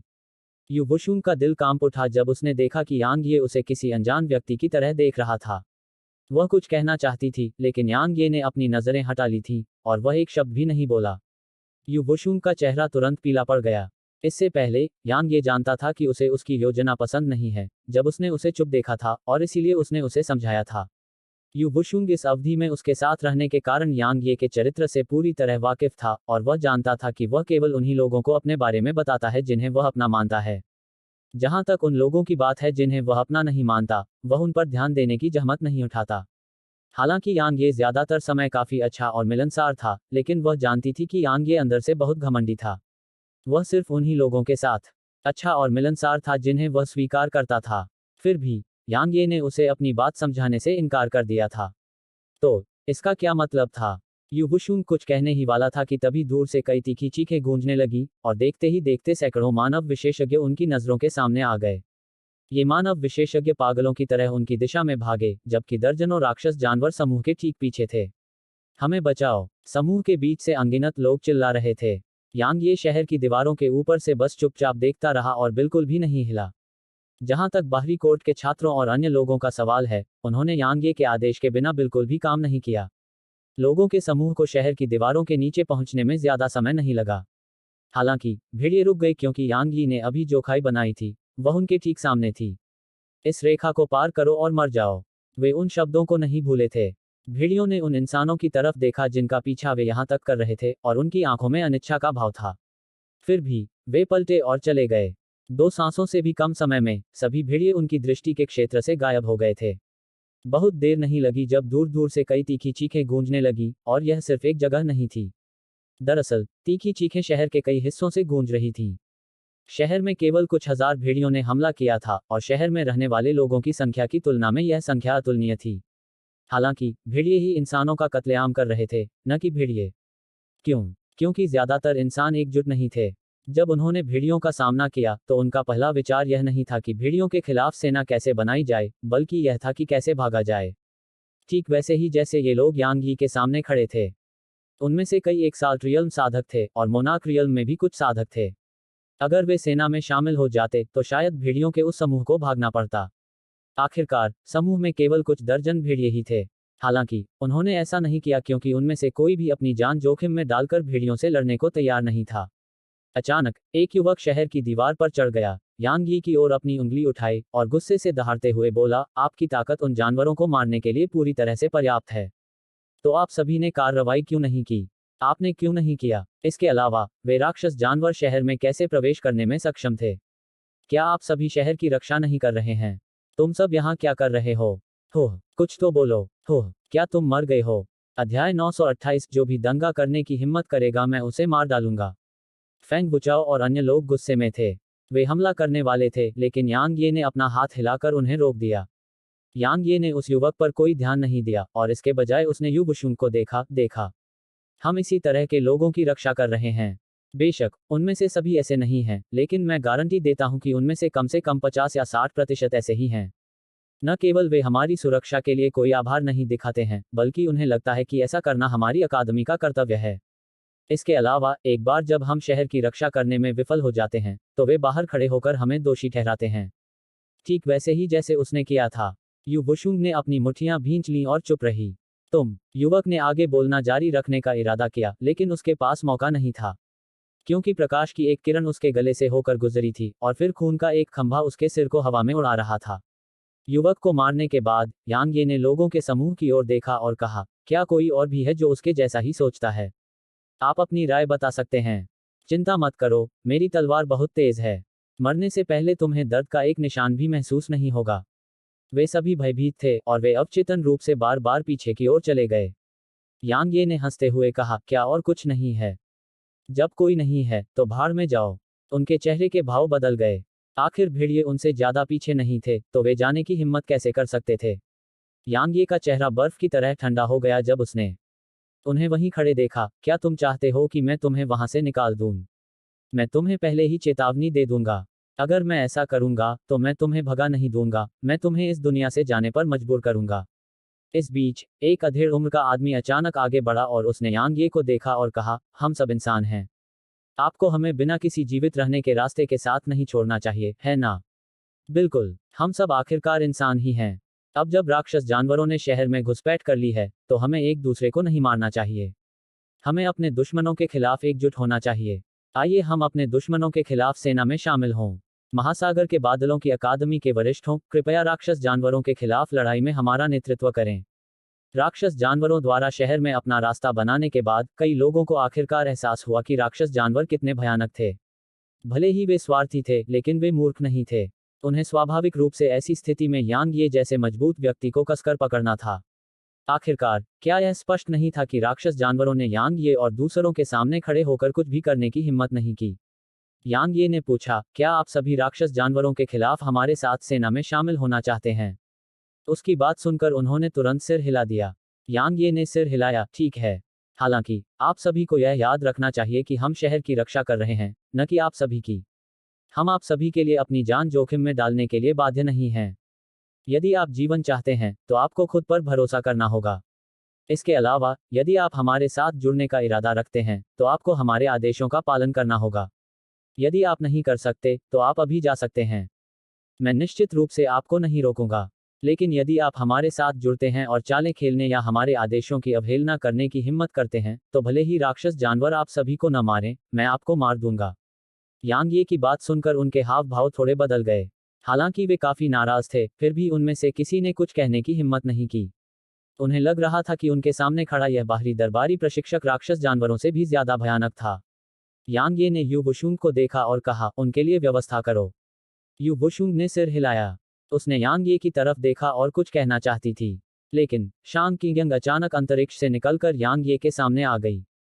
शांग किंगयंग ने उसे घूरते हुए कहा, तुम क्या कर रहे हो? यांग ये ने मुस्कुराते हुए कहा, क्या आपको लगता है कि अगर हम पूरे शहर के साधकों को इकट्ठा करें तो हम वेल्किन वुल्फ पर्वत श्रृंखला पर जवाबी हमला कर सकते हैं? शांग क्विंगइंग चौंक गई। आप? यांग ये ने आगे कहा, ठीक है, यह काफी मुश्किल है, लेकिन यह ठीक है, यह अभी भी कोशिश करने लायक है। मिस शांग, इस क्षण से सभी 4 शहर के द्वारों पर सभी बल और यहां तक सभी छात्र और आप मेरे आदेशों का पालन करेंगे। ठीक है। यांग ये मूर्ख नहीं था। वह जानता था कि वह अपनी योजनाओं को अकेले पूरा नहीं कर सकता। आखिरकार थोड़ी सी भी गलती से पूरे शहर में व्यवस्था बिगड़ सकती थी। उस समय उसकी तो बात ही छोड़िए, डीन भी स्थिति को बदलने में असमर्थ होगा। इसलिए उसे अकादमी की सेनाओं का पूरा समर्थन हासिल करना था। केवल उनसे पूर्ण समर्थन प्राप्त करके ही उसके लिए शहर के सभी साधकों को एकत्रित करना और राक्षस जानवर के खिलाफ सामूहिक रूप से लड़ना संभव होगा। शांग किंगयंग ने कुछ देर तक उसे देखा और फिर बोली, क्या तुम सच में ऐसा करना चाहते हो? हमारे पास कोई विकल्प नहीं है। यांग ये ने उसकी आंखों में देखा और कहा, भले ही प्राचीन तलवार स्कूल से हमारा बैकअप आ जाए, हम केवल कुछ समय के लिए ही टिक पाएंगे। वेल्किन वुल्फ माउंटेन रेंज से भेड़िया सेना को सही मायने में पीछे हटाने का एकमात्र तरीका पूरे शहर की ताकत को एकजुट करना है। अन्यथा हम अंत में शहर को भंग होने से नहीं रोक पाएंगे, और हम अनगिनत लोगों की भयानक मौतों को नहीं रोक पाएंगे।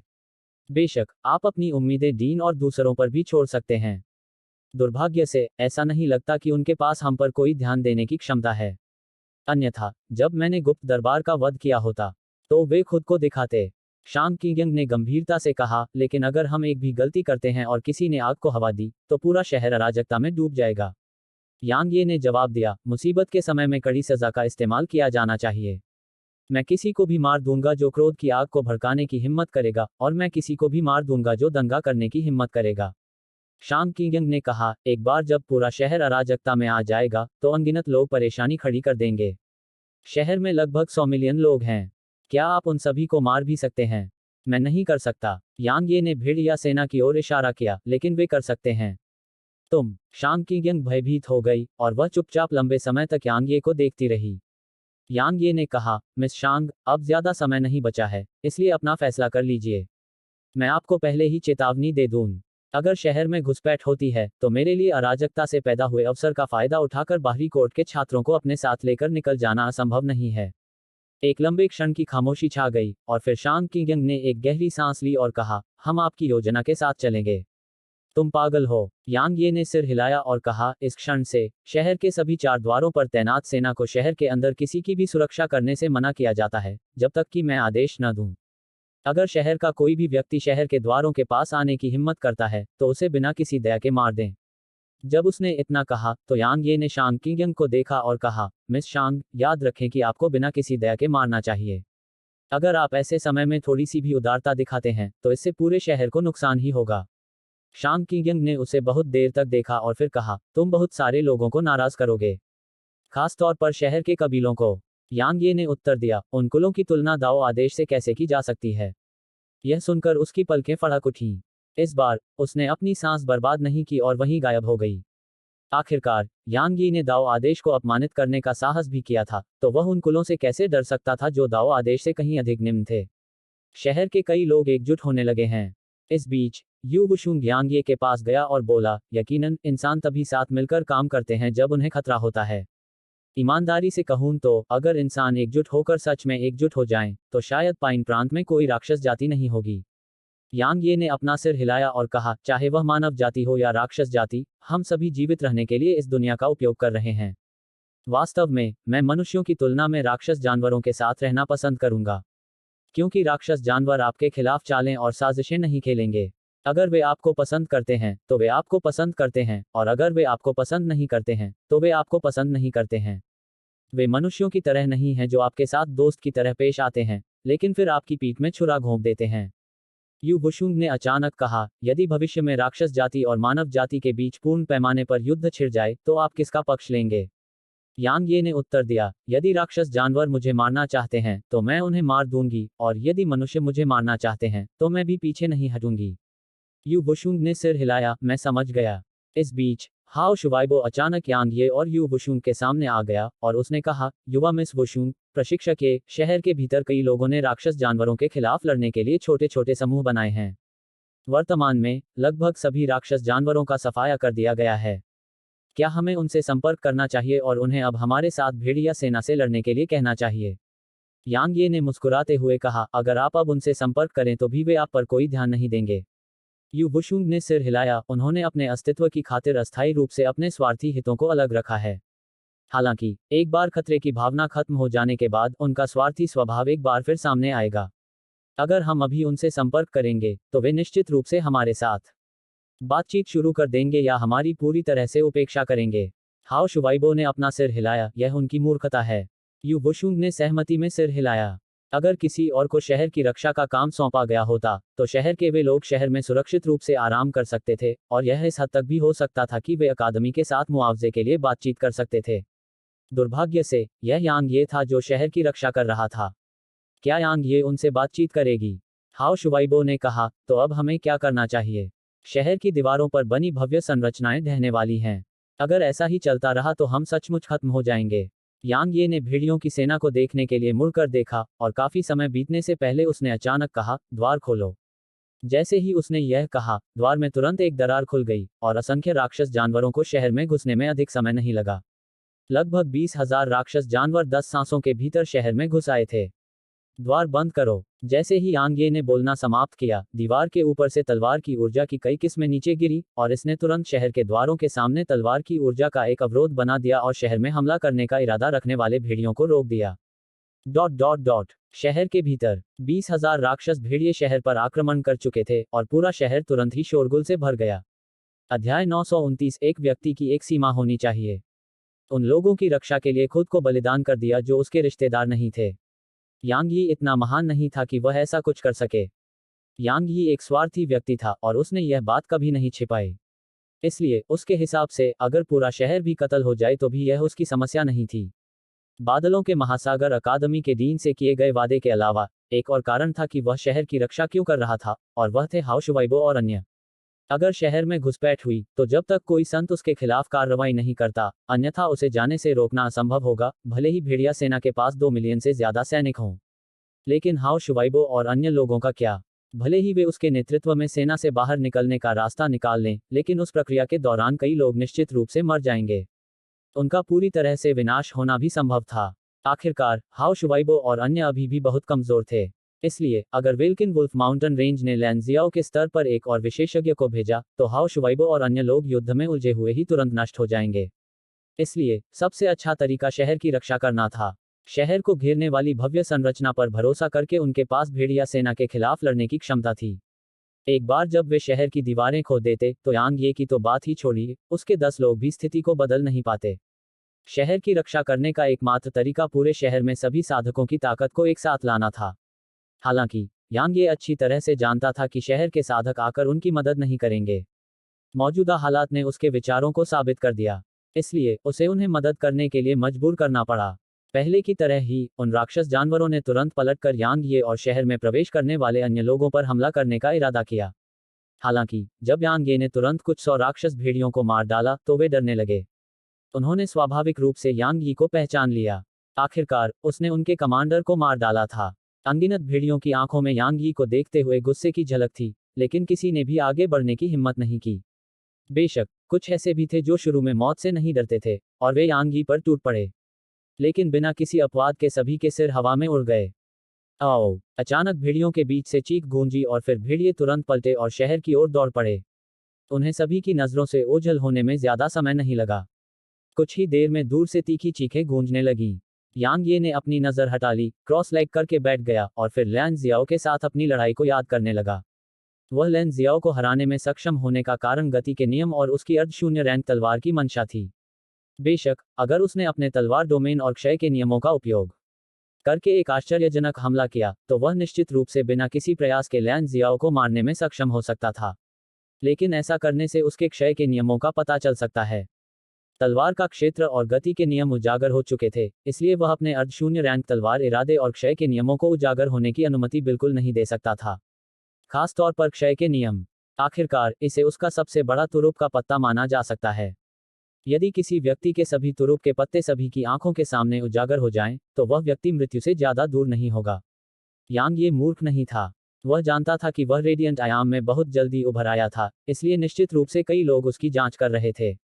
अगर यह प्राचीन तलवार स्कूल या महासागर के बादलों की अकादमी जैसी शक्तियां उसके पक्ष में होती, तो यह कोई समस्या नहीं होती। लेकिन क्या होगा अगर यह उसके दुश्मन थे? क्या होगा अगर यह स्काई डिवाइन हॉल या वेल्किन वुल्फ कबीला था? अपने विरोधियों को आश्चर्यचकित करने के लिए अपनी ताकत को छिपाना ही जीवित रहने का सबसे अच्छा तरीका था। लैन जियाओ से मौत तक लड़ने का एक और कारण था। यह इसलिए था क्योंकि वह युद्ध के माध्यम से अपनी ताकत बढ़ाना चाहता था। लैन जियाओ की शारीरिक सुरक्षा और ताकत उससे ज्यादा मजबूत थी, और लैन जियाओ की साधना भी उससे बेहतर थी। इसके अलावा लैन जियाओ का युद्ध अनुभव उससे बेहतर था।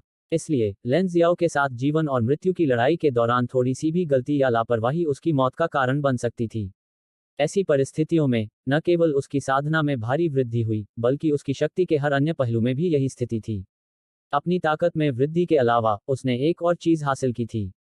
उसने लैन जियाओ जैसे वास्तव में मजबूत उच्च रैंक वाले अर्धसंत की असली ताकत का अनुभव किया था। इसके अलावा उसने महसूस किया कि शरीर की साधना में एक निश्चित स्तर प्राप्त करने से व्यक्ति कुछ नियमों की ताकत को पूरी तरह से अनदेखा कर सकता है। उदाहरण के लिए, अभी लैन जियाओ के खिलाफ उसकी गति के नियम वास्तव में उपयोगी नहीं थे। लैन जियाओ की ताकत यू वयंग से बेहतर थी, क्योंकि अंधेरे के नियम भी लैन जियाओ की सुरक्षा को पूरी तरह से भेद नहीं पाएंगे। हालांकि लैन जियाओ के एक ही वार से यू वयंग निश्चित रूप से बुरी तरह घायल हो जाएगी या मर जाएगी। मुझे अपने शरीर की साधना को बेहतर बनाने का कोई तरीका सोचना होगा। यांग ये ने अपने दिल में फैसला किया। उसे लगा था कि उसका शरीर पहले बहुत मजबूत था, और उसे लगा कि उसे अभी इसे सुधारने की जरूरत नहीं है। आखिरकार, एक उच्च पद का अर्धसंत भी उसके शरीर को आसानी से नुकसान नहीं पहुंचा सकता। हालांकि लैन जियाओ से मिलने के बाद ही यांग ये को एहसास हुआ कि हालांकि उसका शरीर आम इंसानों और राक्षस जानवरों की तुलना में वाकई बहुत मजबूत था, लेकिन उन वास्तव में दुर्जय राक्षस जानवरों की तुलना में यह अभी भी काफी कमतर था। इसके अलावा वह अपने शरीर पर बहुत ज्यादा भरोसा नहीं कर सकता था, क्योंकि अगर वह ऐसा करता तो वह मौत को दावत दे सकता था, अगर उसके प्रतिद्वंद्वी के पास उसके क्षय नियमों जैसी विनाशकारी ऊर्जा होती। यांग ये ने अपनी आंखें खोलीं, गहरी सांस ली और कहा, मैं अभी भी काफी कमजोर हूं। यू वुशुंग यांग ये के बगल में बैठी थी। उसने अपनी बाहें अपनी जांघों के चारों ओर लपेटी हुई थीं और अपना सिर झुकाकर यांग ये को देखा, और वह हंस पड़ी। अगर तुम्हारे ऊपर की खेती के क्षेत्रों में रहने वाले लोग अभी भी तुम्हारे द्वारा मारे गए हैं, तो उन्होंने यह सुना होगा, तो उनका गुस्सा शायद उन्हें वापस जीवित कर देगा। यांग ये ने कहा, शांति के समय में खतरे के लिए तैयार रहें। खतरे का एहसास हमेशा बनाए रखने से ही कोई लंबे समय तक जीवित रह सकता है। यू वुशुंग ने अचानक कहा, क्या अब तुम मुझ पर गुस्सा नहीं हो? यांग ये स्वाभाविक रूप से समझ गया कि उसका क्या मतलब था, और उसने कहा, इसमें नाराज होने की कोई बात नहीं थी। क्योंकि अगर मैं इसे आपके नजरिए से देखूं, तो मेरी हरकतें बहुत क्रूर और ठंडी हैं। मुझे पता है कि सिर्फ आप ही नहीं, आउटर कोर्ट के कई दूसरे छात्रों के भी ऐसे ही विचार थे। मैं इसे समझता हूं क्योंकि आपके अनुभव मेरे अनुभवों से अलग हैं। जब आपके जीवन के अनुभव अलग अलग होते हैं, तो आप चीजों को जिस तरह से देखते हैं, वह स्वाभाविक रूप से अलग होता है। एक बार जब मुझे यह एहसास हुआ, तो मुझे स्वाभाविक रूप से एहसास हुआ कि नाराज होने की कोई बात नहीं थी। यू वुशुंग ने यांग ये को बहुत देर तक सिर झुकाकर घूरना जारी रखा, और फिर आखिरकार उसने कहा, तुम्हें पता है, तुम दूसरों पर जो प्रभाव डालती हो, वह निर्दयी, क्रूर, आवेगी, प्रतिशोधी और बेहद अहंकारी होता है। वास्तव में, यह सिर्फ एक प्रभाव नहीं है क्योंकि तुम ऐसी ही इंसान हो। तुम मुझे ऐसा कहने के लिए नहीं मारोगी, है ना? यांग ये उठ खड़ा हुआ और दूर से सेना को देखने लगा, और थोड़ी देर बाद वह मुस्कुराया। वास्तव में, हर एक व्यक्ति के दिल की गहराई में एक अंधेरा पक्ष होता है। हालांकि कई लोग अपने भीतर उस अंधेरे पक्ष को दबाना चुनते हैं, और वे खुद को इस दुनिया के तथाकथित अच्छे लोगों के रूप में छिपाते हैं। शायद कुछ लोग अपने पूरे जीवन के लिए अच्छे बने रहें, लेकिन जब तक पर्याप्त प्रलोभन है, तब तक कुछ लोग अपने अंधेरे पक्ष को पूरी तरह से प्रकट करेंगे। एक ईमानदार व्यक्ति आमतौर पर बेहद ईमानदार हो सकता है, लेकिन अगर आप अचानक उसी व्यक्ति को सर्वोच्च अधिकार दे देते हैं, तो शायद वह व्यक्ति पूरी तरह से अलग व्यक्ति बन जाएगा। यू वुशुंग चुप रही, क्योंकि उसे एहसास हुआ कि वह वास्तव में उसका खंडन करने में असमर्थ थी। आखिरकार, अगर कोई व्यक्ति लगातार अपने दिल के अंदर के अंधेरे पक्ष को दबाता है, तो शायद वह व्यक्ति अपने पूरे जीवन में अच्छा रह सकता है अगर उस व्यक्ति के जीवन में कोई प्रलोभन न हो। हालांकि, यह वैसा ही था जैसा यांग ये ने कहा था। अगर ऐसे व्यक्ति को किसी तरह के प्रलोभन का सामना करना पड़े, तो वह व्यक्ति तुरंत एक बिल्कुल अलग व्यक्ति में बदल सकता है। इच्छा और महत्वाकांक्षा, हर किसी के पास यह था। लेकिन एक बार जब यह जारी हो जाता है, तो कोई भी व्यक्ति एक ठंडे खून वाला और क्रूर व्यक्ति बन सकता है जो यांग ये से भी अधिक भयानक हो सकता है। यांग ये ने कहा, वास्तव में, यह सिर्फ नैतिकता की भावना नहीं है जो किसी व्यक्ति को बुरा बनने से रोकती है, बल्कि यह उसकी ताकत भी है।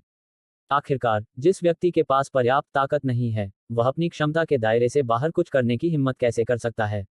भले ही वह ऐसा कुछ हो जिसे वह व्यक्ति पसंद करता हो और वास्तव में पूरा करना चाहता हो, फिर भी वह व्यक्ति ऐसा करने की हिम्मत नहीं करेगा, क्योंकि उस व्यक्ति में ताकत की कमी थी। जब वह इस बिंदु तक बोला, तो यांग ये ने गहरी सांस ली और आगे कहा, मैंने यह सब इसलिए कहा है क्योंकि मैं आपको यह बताना नहीं चाहता कि दुनिया में हर कोई बुरा है। मैं सिर्फ ज्यादातर लोगों के बारे में बात कर रहा था।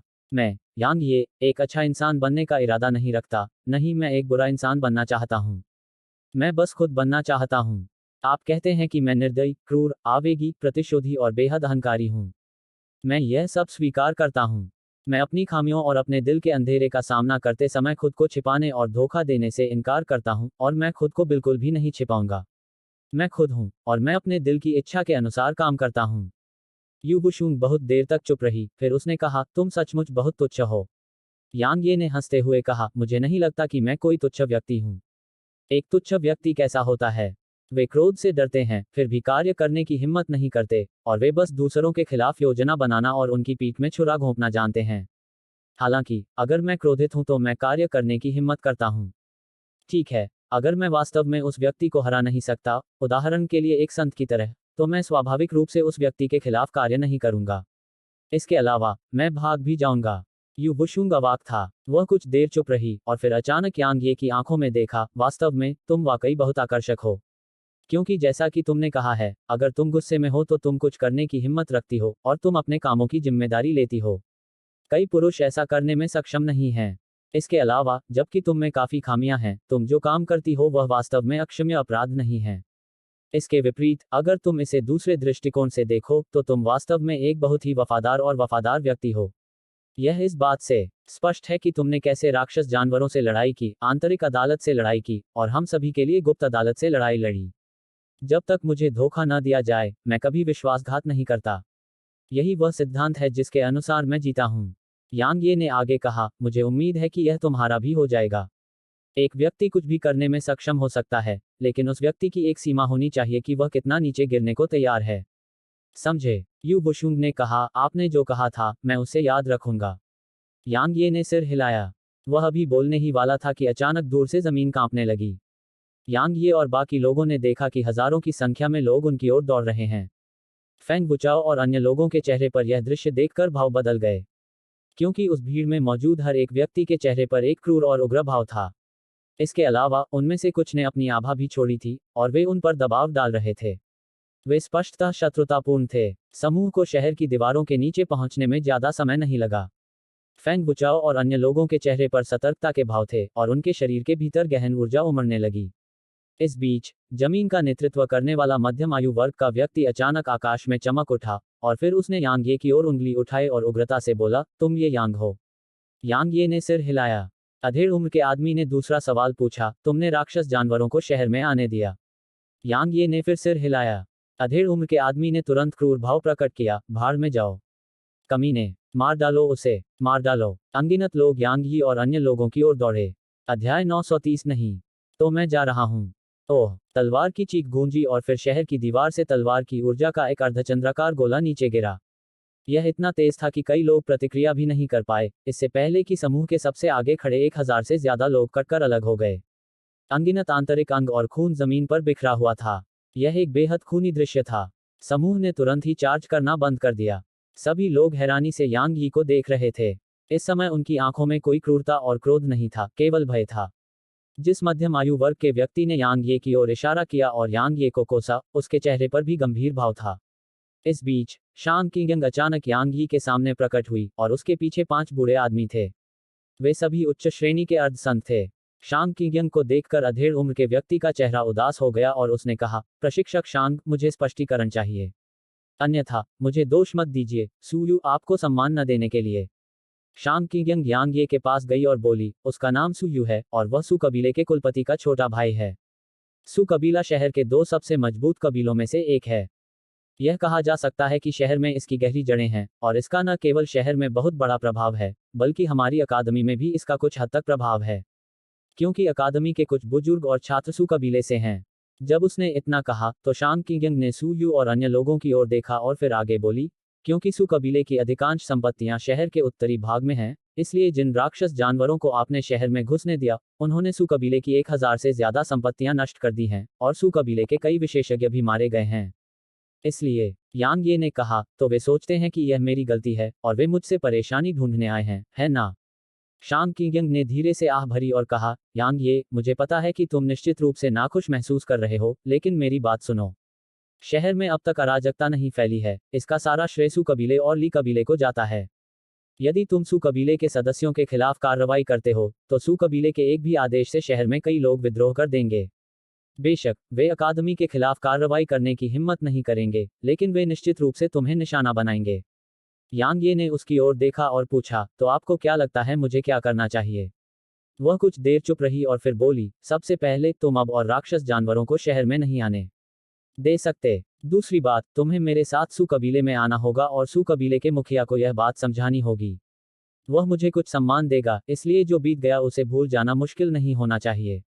प्रशिक्षक शांग, आप गलत हैं। इस बीच शांग किंगयंग के पीछे खड़े एक बूढ़े व्यक्ति ने अचानक आगे आकर कहा, ऐसा नहीं है कि मेरा सू कबीला आपको सम्मान देने से इनकार करता है, लेकिन इस घटना ने सिर्फ मेरे सू कबीले को ही प्रभावित नहीं किया है, इसने मेरे सू कबीले से संबंधित अन्य कबीलों को भी प्रभावित किया है। प्रशिक्षक ये ने बिना किसी कारण के राक्षस जानवरों को शहर में प्रवेश करने की अनुमति दी है। हालांकि हमें विभिन्न संपत्तियों और व्यवसायों के मामले में जो नुकसान हुआ है, वह कोई बड़ी बात नहीं है, लेकिन हमारे सू कबीले और हमारे अधीनस्थ अन्य कबीलों ने कई सदस्यों को खो दिया है।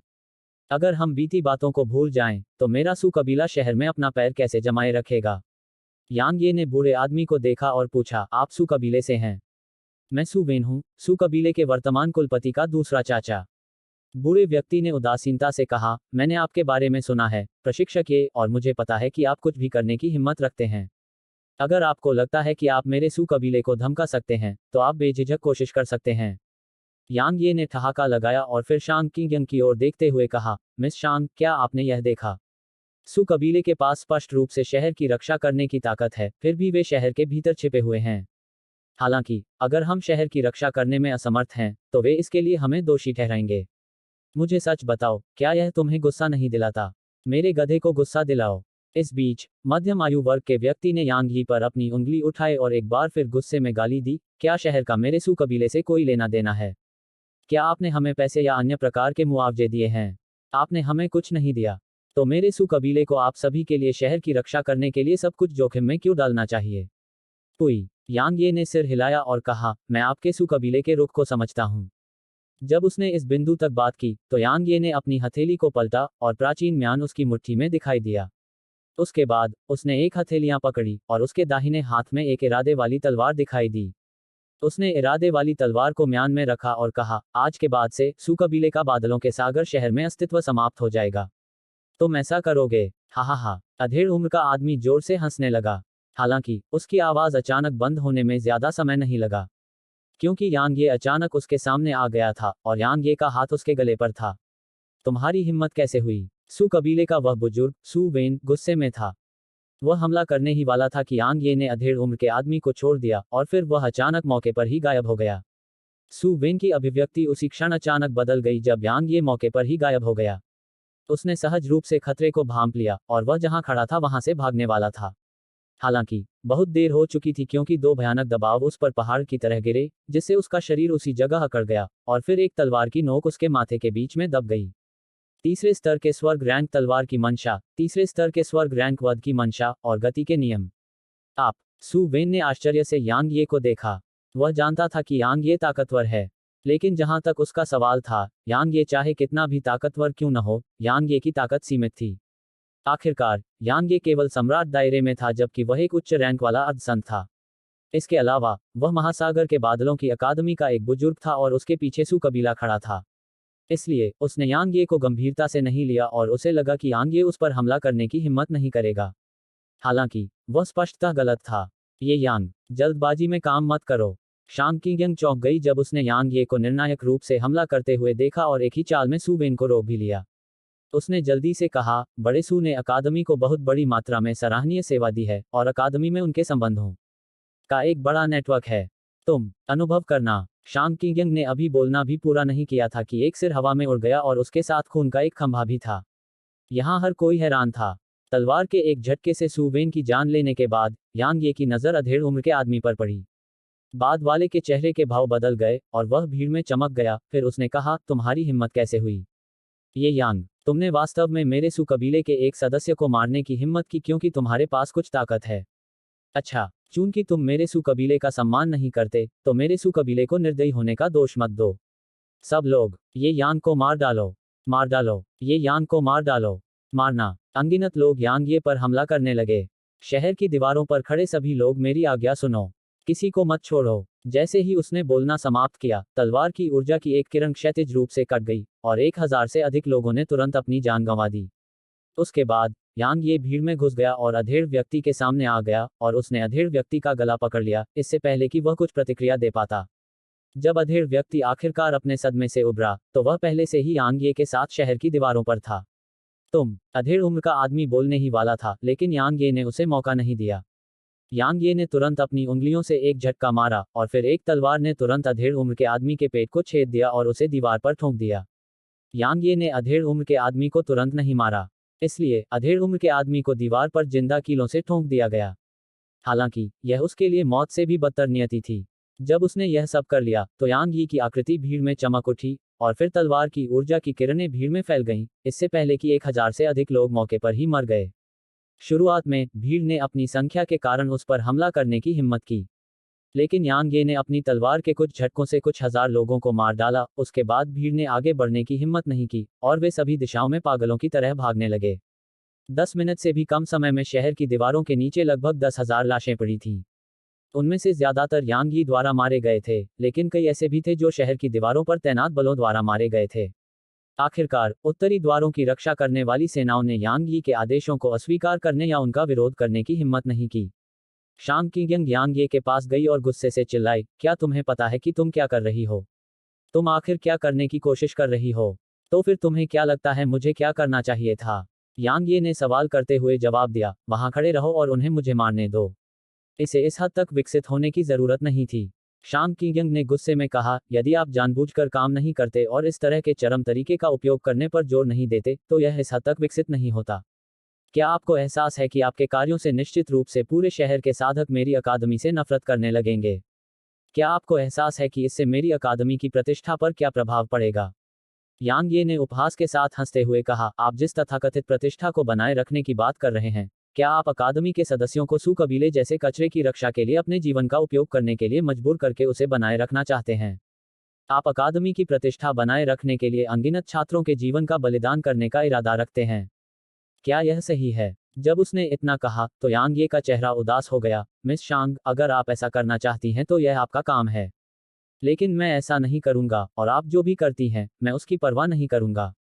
हालांकि मैं जो करता हूं वह मेरी समस्या है और मुझे उम्मीद है कि आप मेरे सामने फिर से शोर नहीं मचाएंगी। मेरे धैर्य की एक सीमा है। ठीक है, मैं तुम्हें अपनी मर्जी से करने दूंगी। शांग किंगयंग ने ठंडे स्वर में कहा, मुझे देखना है कि तुम सू कबीले से कैसे निपटते हो। यांग ये ने उसकी आंखों में देखा और कहा, मैं चाहती हूं कि अकादमी के सभी छात्र और शहर की सेना मेरी आज्ञा का पालन करें। अगर तुम मना कर दो तो कोई बात नहीं, मैं बस अपने लोगों को लेकर चली जाऊंगी। मुझे लगता है कि तुम भी यही चाहती हो, क्योंकि मेरे चले जाने के बाद तुम अपने तरीकों के अनुसार शहर का प्रबंधन कर सकती हो। शांग किंगयंग ने धीमी आवाज में कहा, आप वास्तव में क्या योजना बना रहे हैं? यांग ये ने हंसते हुए कहा, अब ज्यादा समय नहीं बचा है, इसलिए मैं ज्यादा कुछ नहीं बताना चाहती। मैं बस इतना कहना चाहती हूं कि मुश्किल समय में कठोर तरीकों की जरूरत होती है। मुझे किसी ऐसे व्यक्ति की जरूरत थी जो अपनी ताकत का प्रदर्शन कर सके। दुर्भाग्य से कोई भी उस भूमिका को निभाने के लिए आगे नहीं आया। अब सू कबीले ने यह भूमिका निभाई है? नहीं, बिल्कुल नहीं। शांग किंगयंग ने गुस्से से कहा, यदि आप सू कबीले को छूते हैं तो शहर निश्चित रूप से अराजकता में पड़ जाएगा। इसके अलावा अकादमी में कई लोग जो सू कबीले से संबंधित हैं, वे निश्चित रूप से इसकी अनुमति नहीं देंगे। उस समय यांग ये ने सिर हिलाया और उसे बीच में टोका, चून की यह ऐसा है तो अलविदा मिस शांग। जैसे ही उसने बात की, यांग ये ने मुड़कर शहर की दीवार पर तैनात बलों को देखा, क्या आप सभी मेरे साथ शहर छोड़ने को तैयार हैं? हम हैं। अन्य सैनिक और साधक काफी हिचकिचा रहे थे, लेकिन हाओ शुवाइबो और अन्य लोगों ने तुरंत जवाब दिया। यांग ये ने सिर हिलाया, दरवाजे खोलो। अगर तुम मेरे साथ जाने को तैयार हो तो चलो यहाँ से निकल जाओ। चरमराहट। जैसे ही यांग ये ने बोलना समाप्त किया, शहर के द्वार तुरंत धीरे धीरे खुलने लगे। मारना। हेलो दोस्तों, आप सभी लोगों से एक रिक्वेस्ट है कि कृपया MP स्टोरी बॉय चैनल को सब्सक्राइब करें और वीडियो को लाइक करें। कमेंट करना मत भूलिए। धन्यवाद।